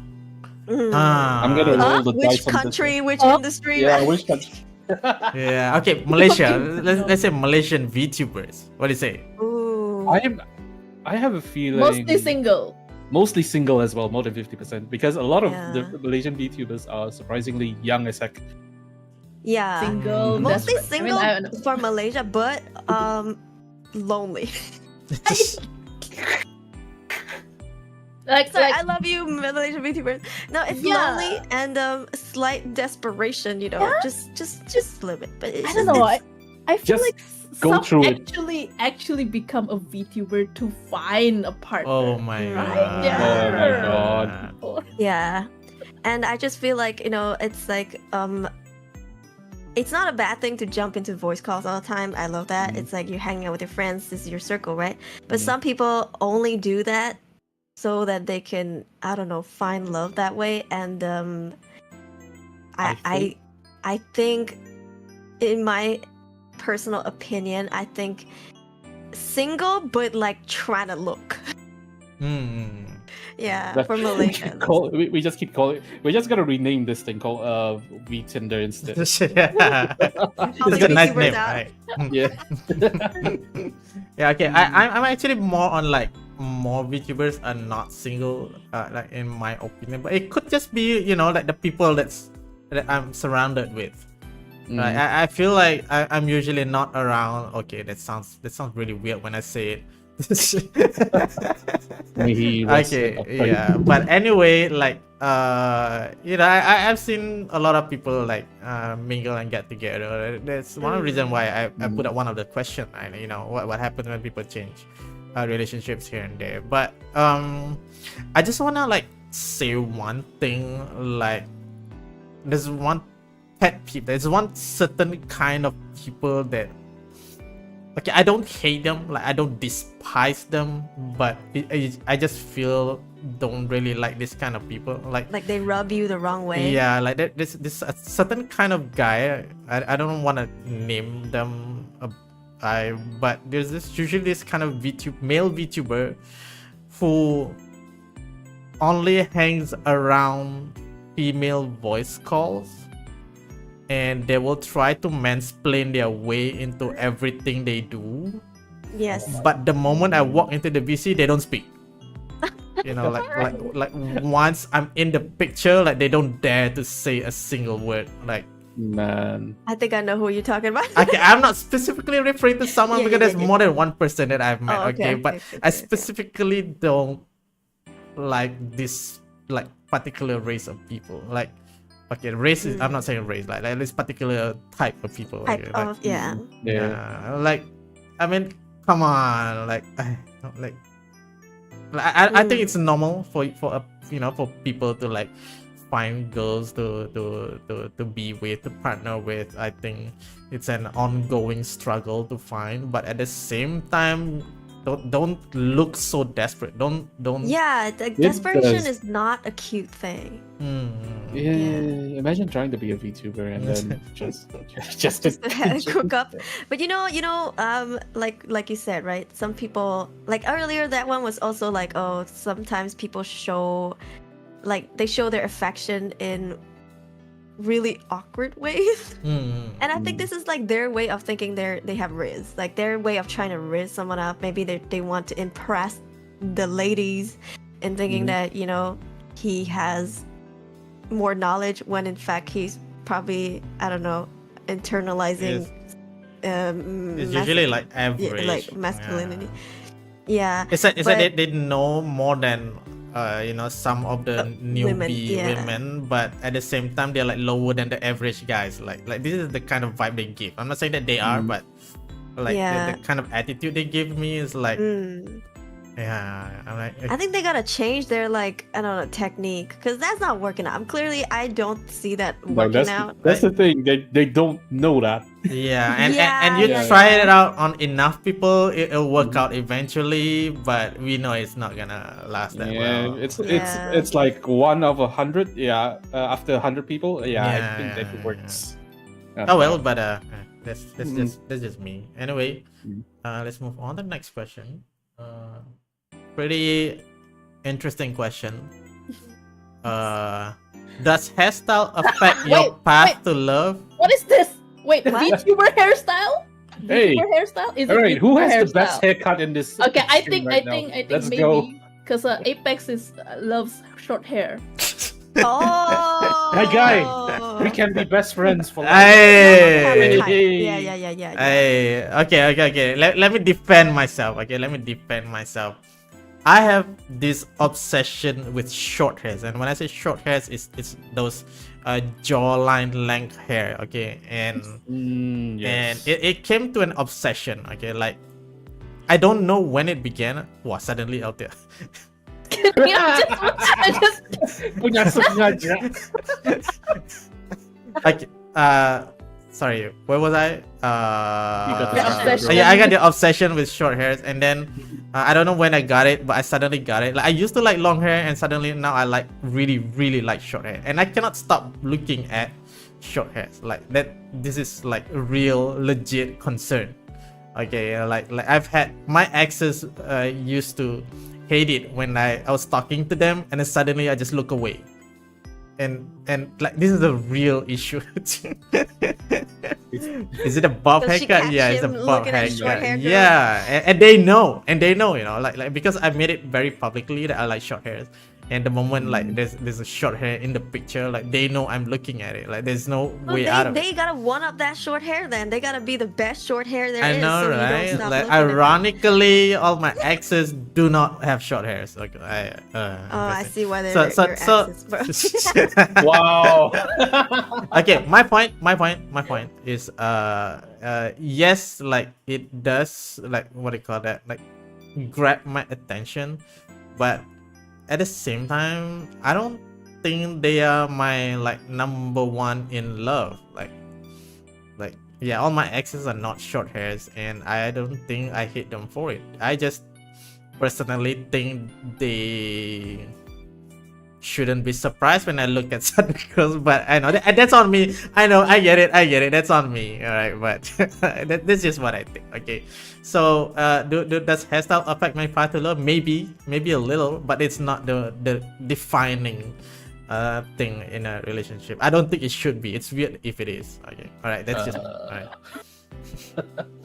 I think it's like maybe having you know, like for example, Apex like short hair, right? So having like a girl with short hair will catch his attention, but it doesn't mean that he will only love a girl Yeah, with short hair and not love a girl It's with not long hair. exclusive. I Yeah, but you know, as people say, like the first impression and stuff like that, to just to get the attention, maybe. I mean, I love how they look. Doesn't mean I love them. Okay, that's Yeah. very different. Again, This is How, certain how aesthetic. floored would you be if like someone tries to woo you and then finding out you like short hair, and the next day they come in with short hair? Oh yeah, I'll give him a chance. Like I'll immediately go for a date. Like if you did that for me, I think we deserve a date or two. He's like, what here, right now? Yeah, but like I said, it's not the defining. It's not the core thing that I look for in a relationship. Okay, like maybe that can woo me, that can give attention, like can give me a moment It's of a my plus. attention. Yeah, but I'll give you a day or two. But you know, it's what happens in that day or two that defines whether we can work out or not. Because in the end, living together is it's a huge hassle. So So it's a plus, but not a requirement, yep, right? yep, Yeah. yeah. Mm. But there's always other short hair girls. I mean, To look at, yeah. to look at. Hey, listen. I'm saving Apex's ass. Okay, I'm saving his reputation here. You know, some people, they see flowers on the side of the street, they gotta pick it, they gotta own it. And there are some people like Apex who see flowers on the side of their street and be like, "Wow, pretty flower," and then walk away. So yeah. you can learn to admire things without having to own them or do stuff with Is the that flowers. supposed to be question some mark. Sun Tzu type of thing going on here? because I like staring at attractive people, but I mean not in a creepy way. It's just like I give credits where it's due, right? When I see someone attractive, I'm like, oh shit, that's that's an attractive person. But that doesn't mean I have to smash them. I mean, the same goes with Apex. He sees really nice looking short hair. He's like, And pretty good. I'm Yeah. very committed to the short hair, that I leave my hair as long. Okay, like He if wants I that could short hair, have yeah. if I could have a bob short hair, I would have. Okay, unfortunately I don't have enough hairs, so I'll make do with what I can. You did not. You just can leave your say- hair long for 3 years. You It's can always possible. get Eva. yeah, like 15-minute wigs I from had a Shopee. what do you call it, a straight fringe, what do you call it, the watermelon haircut The once. bangs. Yeah, and I did that like right after SPM. I just decided one day I did that, and I came home and my parents laughed their ass off. Like, Yeah, because you look like a tempurung, you know, like Yeah. they call it, like Yeah. tempurung she hairstyle. wasn't even angry. She was just laughing. And I mean, luckily I was in need at the time, so I didn't have to visit relatives and stuff. But Wait till you Yeah. hit that hairstyle up for Chinese New Year, bro. And I left my Yeah. hair long for like 3 years after college. Mm. After a while, I started thinking, oh my god, how do women deal with this? This is so hard to maintain. Right. So much Oh my shampoo, God. so much Yeah. products. Yeah. My toilet Every keep time I getting hear- clogged. Yeah, oh my Oh my god. god. Alright, Definitely, man. so anyone else have input on this, or do we move on? Yeah, Um, I've you know, like girls like to go, if I was a worm, would you love me? No. He said no. I'll feed you for the fish. I have worm phobia, so I have good Oh, reason okay, to You know, but like there's a meme where girls like to Yeah, ask yeah, like yeah. stupid things like that, right? So I've asked that, and I was like, if I was bald, would you still love me? And you know, like same goes with him. Like if he was bald, would I still love him? But honestly, I feel like, you know, we're not going that extreme. We're talking about like, say if it was a really bad hairstyle, okay, Mhm. not bald, but like I think bald is not a bad hairstyle, but like Mm. some really bad hairstyle with some wacky highlights, you know, like weird looking mohawk. Basically, Um, VTuber hairs. Yeah, yeah, some, you know, like when you're happy and you know it, clap your hair. You know that meme? Yes. Like Oh, that shit. commercial? I actually Yeah. know what you're talking You know, about. No. Listen, that hairstyle, when I see it, I'm gonna be taken aback. You know, I don't know. We probably try to work something out, but I'm also the kind of person that's like, before we even get into the relationship, I would know if you're trying to get that hairstyle or not. You know, Mhm. like if you are, I don't think we would end up together in the first Yeah, place. yeah, right. I think if it's me, my girlfriend would just grab the closest scissors or freaking razor. Chopped it off. Yes. What about LTA? LTA hasn't given any input. Mm. About what? Does hairstyle affect your path to your love? Oh, I didn't. Oh, I was talking about you. Yeah, I was About- just talking Yeah, about you're my talking hair. about him, his obsession.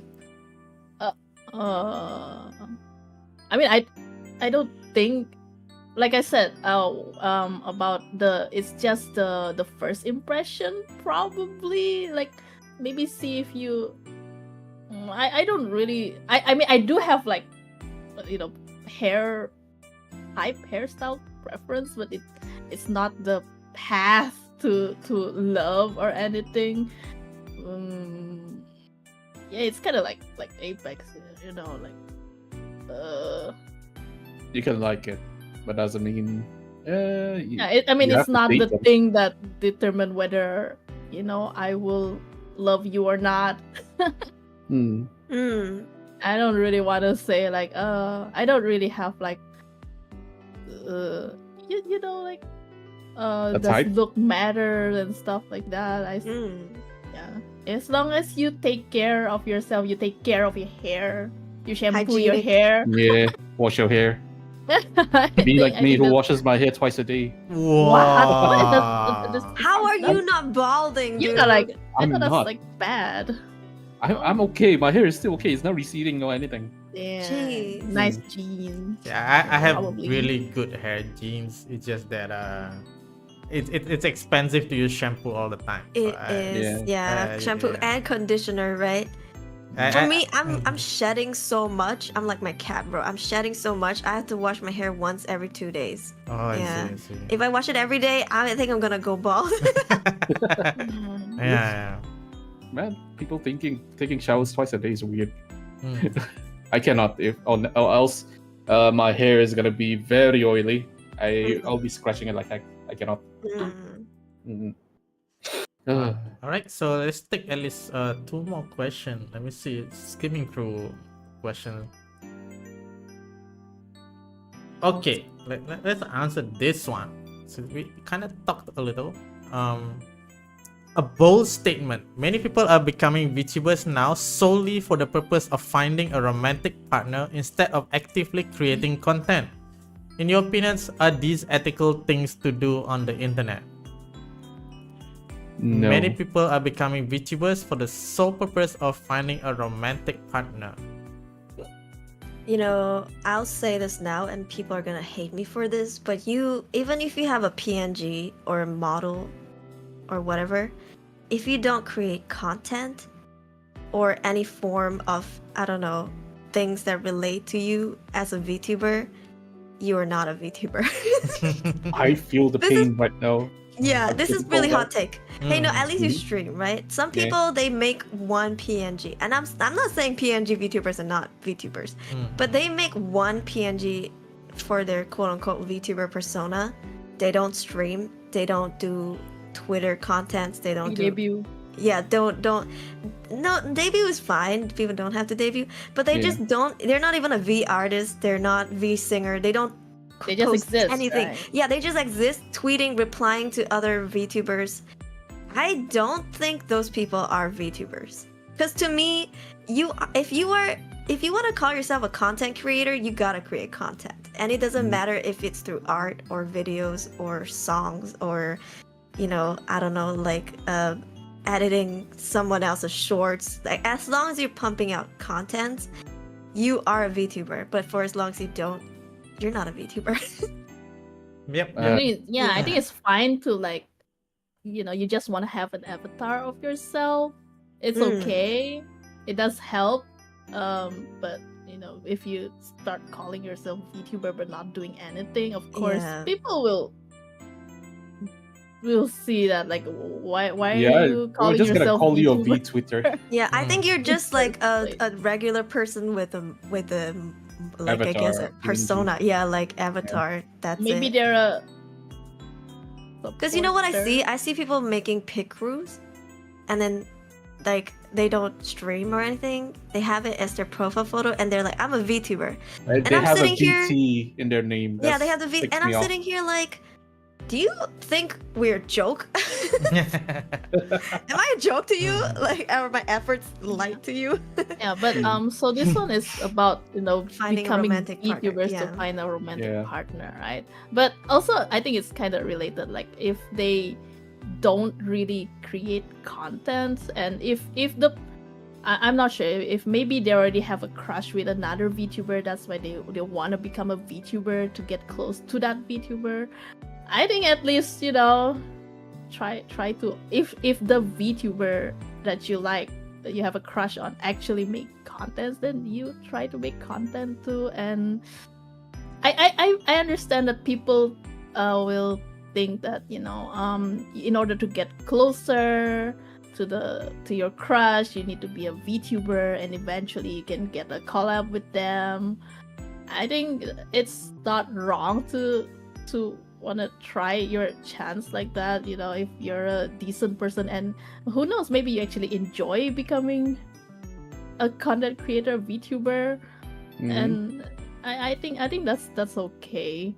But you But- gotta earn it, right? Yeah, but Yeah. that doesn't mean it will work out. I think like okay, we can always be hopeful getting into something, right? Like maybe if I became a VTuber, I can be closer to my Oshi, you know, because she or he or they only collab with VTubers.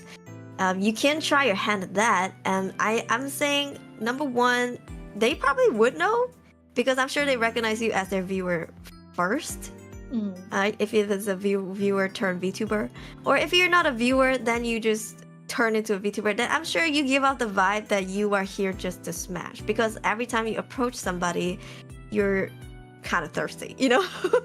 Basically, Like- just desperate people. Yeah, because you're just trying to smash, and people can tell. So I'm sure, like before you even get too far in, they would already know. Oh, this is why you're here for. It's not because this is a job to you. You're here for, and I'm not saying anything wrong with that. Some people are here to like smash. I don't personally do that. I don't know. I never signed up to be a VTuber just so I could smash. Okay. But I can see how this happens. But I would say don't hold your expectations too high, because chances are people are trying to grow. They're focusing on their content. They want to be viral and famous and make money off of their contents.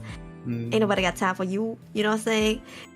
But who knows, maybe you became a VTuber because you want to get into a relationship, but in the meantime you became really successful, then hell yeah, maybe you start having people flocking to you, and you're like, you know, you can live whatever lifestyle you want. Yeah, but But- what about like VTubers who, okay, they do stream, like, so streaming is counted as creating content, right? But Yes. they don't really wanna like aiming to grow their channel or become a famous VTuber. They just wanna exist as a, you know, a virtual character who streams and hang out with people. Basically, just doing it for fun. Yeah, that's Yeah. okay. Yeah, That's I think a lot of people do that. Yeah, look at me. Yeah, I think a lot of people do that. Especially if they have a day job, they do that. Because it's more, they're not Yeah. monetarily reliant on growth, right? Unlike me, I'm like, bro, if I grow, I get more money. I usually do VTubing and streaming just because I have some time to kill. And it's fun. Yeah, it's fun. I get to play games and then Yep. let people watch me do very terrible Yeah. at my own favorite game. Yeah, Yeah, I but guess the yeah. question is like, is it ethical, right? The question is it ethical for the VTuber main purpose is to find a romantic partner? Is it ethical? Do you guys think? And instead of actively creating content, no. Like straight out for me, it's no. Yeah. Okay, so for me, like personally, like in my book, I have a much more looser term for VTubers. Like according to my tournament rules, if you have an original character, you are technically a VTuber. In my book, again, I'm sure I don't share my view with many people, but you know, just because you're a VTuber doesn't mean you deserve the same respect as, you know, all the people who put a lot of effort in it. So for me, if somebody became a VTuber for the sole purpose of finding a romantic partner, I would say, like, is that ethical? I wouldn't say that's unethical, but would it be a good strategy? I would say no. No. Like first of all, like you become a VTuber is like a huge expenses or in terms of like time, and then if you're only targeting to get a girl, like you'll be missing out on like all the things that people respect as a VTuber.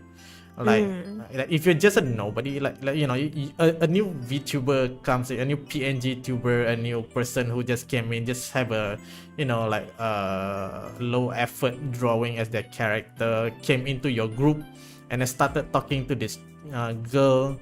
Like everyone's main first impression is that who the hell is this guy? And then everybody checks their Twitter, and then it's like, you know, the Twitter also have like nothing relevant. It's like it's already a bad impression. Like I'm not sure if that strategy is gonna work. Yeah, like what do you bring to the table? What do you have to offer, right? To even make other VTubers be attracted to you as a VTuber.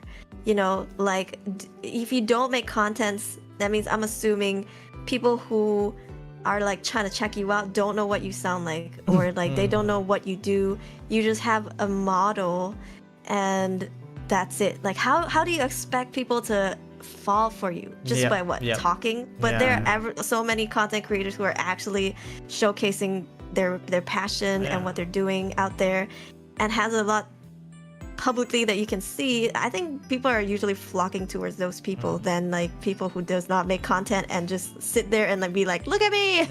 And we'll be I'm a very VTuber. cautious too, right? We'll be like, oh, you know, like this is a really new person and came out of nowhere to find girl. Like Are they like a visual designer? What do you call that? Visual effect? What? Visual graphic artist. designer. Visual art, you know, like Mm-hmm. digital artist, you know. Yeah. Like, what is it called? I forgot. Visual effect. What? Visual effects artist or graphic designer. Or Graphic sound like, designer. People be like, then are you all a the posts bot? are just taken off from Google or somewhere from a design site. Alright, so that's my take. So let's go on to the last question. I'm sorry I couldn't attend to all the questions, so I'm picking up like the questions that I think are interesting. So this one says, how hard is it for a VTuber to deal with their relationship or partner in life compared to ordinary people in the society that aren't a VTuber? Was it double the difficulty, triple, or just less different than normal non-VTuber person? I guess we touched on like most of the challenges a VTuber has to deal with, but to sum it up, basically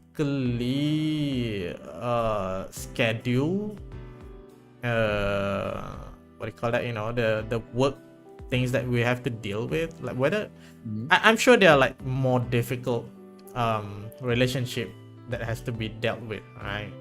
Like I don't think VTuber love is like, you know, one of the hardest ones here, but it's those little things that you have to kind of expect, you know, the busy schedule, the interaction with other people, and from time to time you gotta do what it takes to get there, you know? But what do you think? Do you think is like if you had like any previous experience dating in real life and dating in VTuber, like, or was it harder? Was it easier? I would say like this. Especially as a full-time streamer, I don't have a set schedule, right? So technically, I am working around the clock, like 24/7. You know, it doesn't mean I have day off on the weekends. If anything, during the weekends, I'm more busy. And if you are, say, if you have a day job and a regular, like, normal relationship, chances are you guys spend time together during the weekends, right? Because that's both of your day offs. But for VTubers, our schedule is really just not so stable, especially stream times. It depends on who you collab with. For me, I'm an EN streamer, so even though I'm Malaysian, I'm an EN streamer, so most of my streams are in the evenings or early in the morning. Yeah. And what that means is I will sleep during the day. Like, I usually sleep during the day, actually. So it's tougher. I think it's unique as well for me to date someone who has a regular day job, because that means either we talk in that little window before I stream in the evenings, or we just like try to find other times to talk. And I think that's very different from, like, say if in a normal relationship, you guys after work, you get home, eat together, you still have some time for, I don't know, movie night before you go to sleep. But when it comes to dating a VTuber, it's like, oh, you're home now, but they're probably still asleep. Still asleep, or oh, it's a wonderful, beautiful Saturday, but your partner is like taking a big fat sleep, you know, until the evenings. Yeah. So, like, for me, to answer this one, what do I want to add? Shit, I lost my train of thought. Don't I want to speak first? Oh, if it's like streamer cases like Aurori, yeah, that's bound to be up to her to be, if she's flexible enough to spend time with a loved one. For me, since I do have a day job, mostly until like 5 or 6 like that, get home. Sometimes my girlfriend will be, I'm the one who is the more flexible or free compared to my girlfriend. She's much more busy than me, and sometimes we do have to like see her schedule if she's free or not. Most of it like at night, or sometimes Sunday or Saturday, where we usually plan out for a date or something like that, or just a movie night. But to say if it's a VTuber dealing with the relationship, is it harder compared to like a ordinary one? I don't think it's that they're too different from one another. If you're a VTuber like me, who have it's to me it's also just another normal relationship. Right. So I remember something. Okay. So like, for me, one of the things that I think what I call that is really the thing that I avoid, like, basically, you know, is that whatever we do online is public, and whatever happens online, like, everybody knows, and it's recorded, and even if you delete it, you know, people remember, and sometimes people clip it. So generally, like, I am very discreet about it. Like, people wouldn't even know if I'm in if I get into a relationship, or if I already break up, or if I already had like 2-3 different people along the line. Okay, I'm sorry, I don't think I'm that good, but but I understand. Yeah, same. Yeah, like, I've always practiced this, like, throughout my life, like, not even just VTuber. Like, I feel like going in and out of relationship is normal, and I enjoy my relationships. Like whatever I experience, I enjoyed it and I treasure it, whatever I have, and they are very personal. They're like my own personal things that I treasure about. I don't share them, and I don't see any reason to share, and because I don't share, it saves me a lot of trouble. Yeah, but Sometimes being private about something is better. like, there's no need to share, and if it's like something stupid or stupidly funny, I probably share it. But I usually just ask for permission first.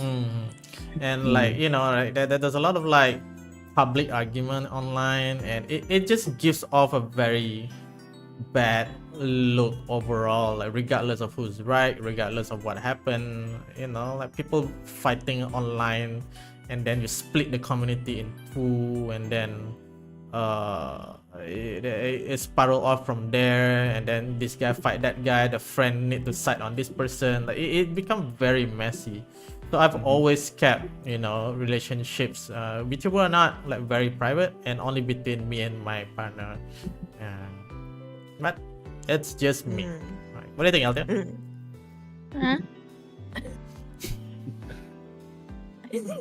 Probably so late at night. I'm like She's dozing off. I don't know. Yeah. I don't know where my mind is right now. It's okay, it's okay. I'm just thinking about like, because the question is about compared to like real partner, like compared to ordinary people and like VTubers. I don't know. I just feel like right now I'm just being a VTuber. I'm mostly. I hope I'm not chronically online. But No, yeah. One can only hope. I'm good. Yeah, I still touch grass. Okay, I force myself to touch grass at least once a week. It's good for me. Yeah, but that will be it for tonight. I think we can wrap it off here. We're almost on the 4 hours mark. So thank you so much to our guest. But we got one extra thing that chat wanted to add. What if the ones who became these VTubers prey on their romantic interests and community Discord servers belonging to other VTubers? I mean, you already know that's bad, right? Yeah, we already know that's bad. There's That's no just bad. justification for that creepy behavior. Yeah, it's but, just being a predator, man. Yeah. Right. For all those people who think it must be nice to be in a relationship, not really, but I personally think just wait for your time. Like the worst thing don't to look happen. for love. Yeah, it will find you. the love will find you. Like I mean, I haven't dated for close. Man's about to rat on himself. I'm about to wrap myself. It's okay. I'm just gonna wrap myself. It's been more than 5 years before I actually found my current relationship, which I'm actually enjoying it. Every single bit of it so far. Man. I would say, like, it sounds cliche, but really love finds you when you're not looking. Like when you are just focused on yourself and like doing what you do best and thriving, like when you are in your own lane, having hobbies and enjoying yourself, love will find you eventually. If you look for it, chances are you're gonna find someone who doesn't share the same interests with you, which means it's not gonna end well. But if you keep focusing on what you do, go through the motions of life, enjoy your own company, find yourself before you find somebody else, then eventually you're gonna bump into someone and go, oh my god. It's like better. this too?" It's better to Yeah. bump into someone who's like really good than to force something that wouldn't work. That's true. So a lot of people like I need to find love, I need to find a partner, so they went and I'm just lonely. just find whoever's willing to, and then it crack at every corner, and that will never end like in a good Yeah. way. Like if you find someone who's really cute and like, or even like it's the first person who shows you interest, but they judge the crap out of you for watching VTubers. Man. These are ass. Yeah. Toxic.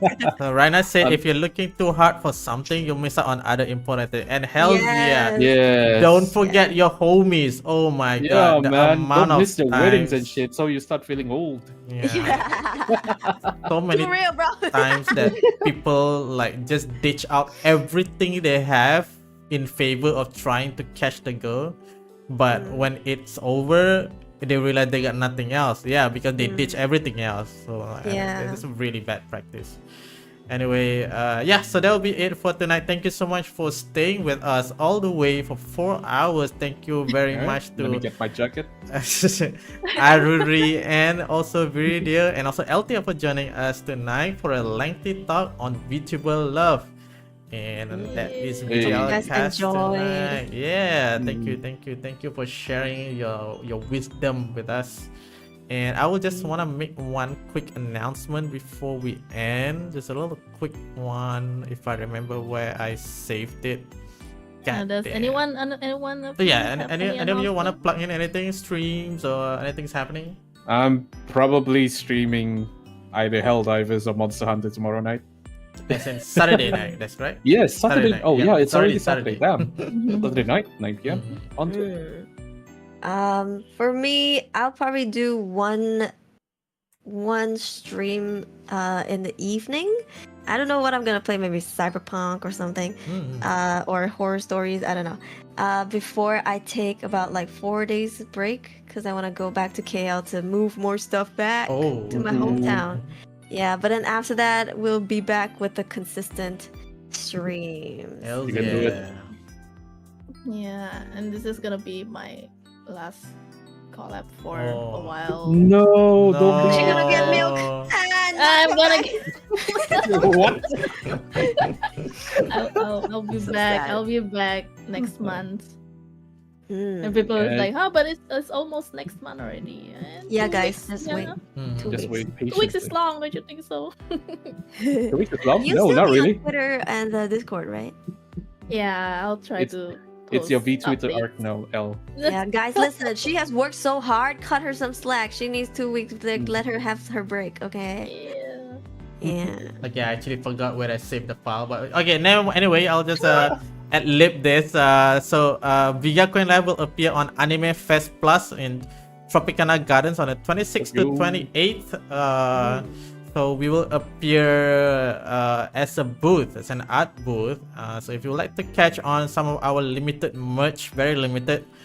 We don't print a lot because we don't expect to sell a lot. So please come over and support us. Merch for every single members of us will be there. And I will definitely be there, so I will dox myself. So if you guys want to meet me, feel free to meet me. I do not promise anyone else appearing. My staff will be there, so VGL will be there. Hope to see you guys there in Tropicana Gardens Mall if you're in KL. But other than that, thank you so much for tuning us tonight. That is VGL Cast episode 1, VTuber Love. I'll see you guys next time. Yoyasumi, Yatsukare. Bye bye. Bye. Okay, my ending scene is not working. I think my entire... Wait, hold on. We're still live. We're still live. Yeah, let's go. This whole Oh, thing sorry. is bugging Extension out. time, let's go. The whole thing Oh, is shit. maybe you can turn Yeah. off the stream on Yeah. Discord.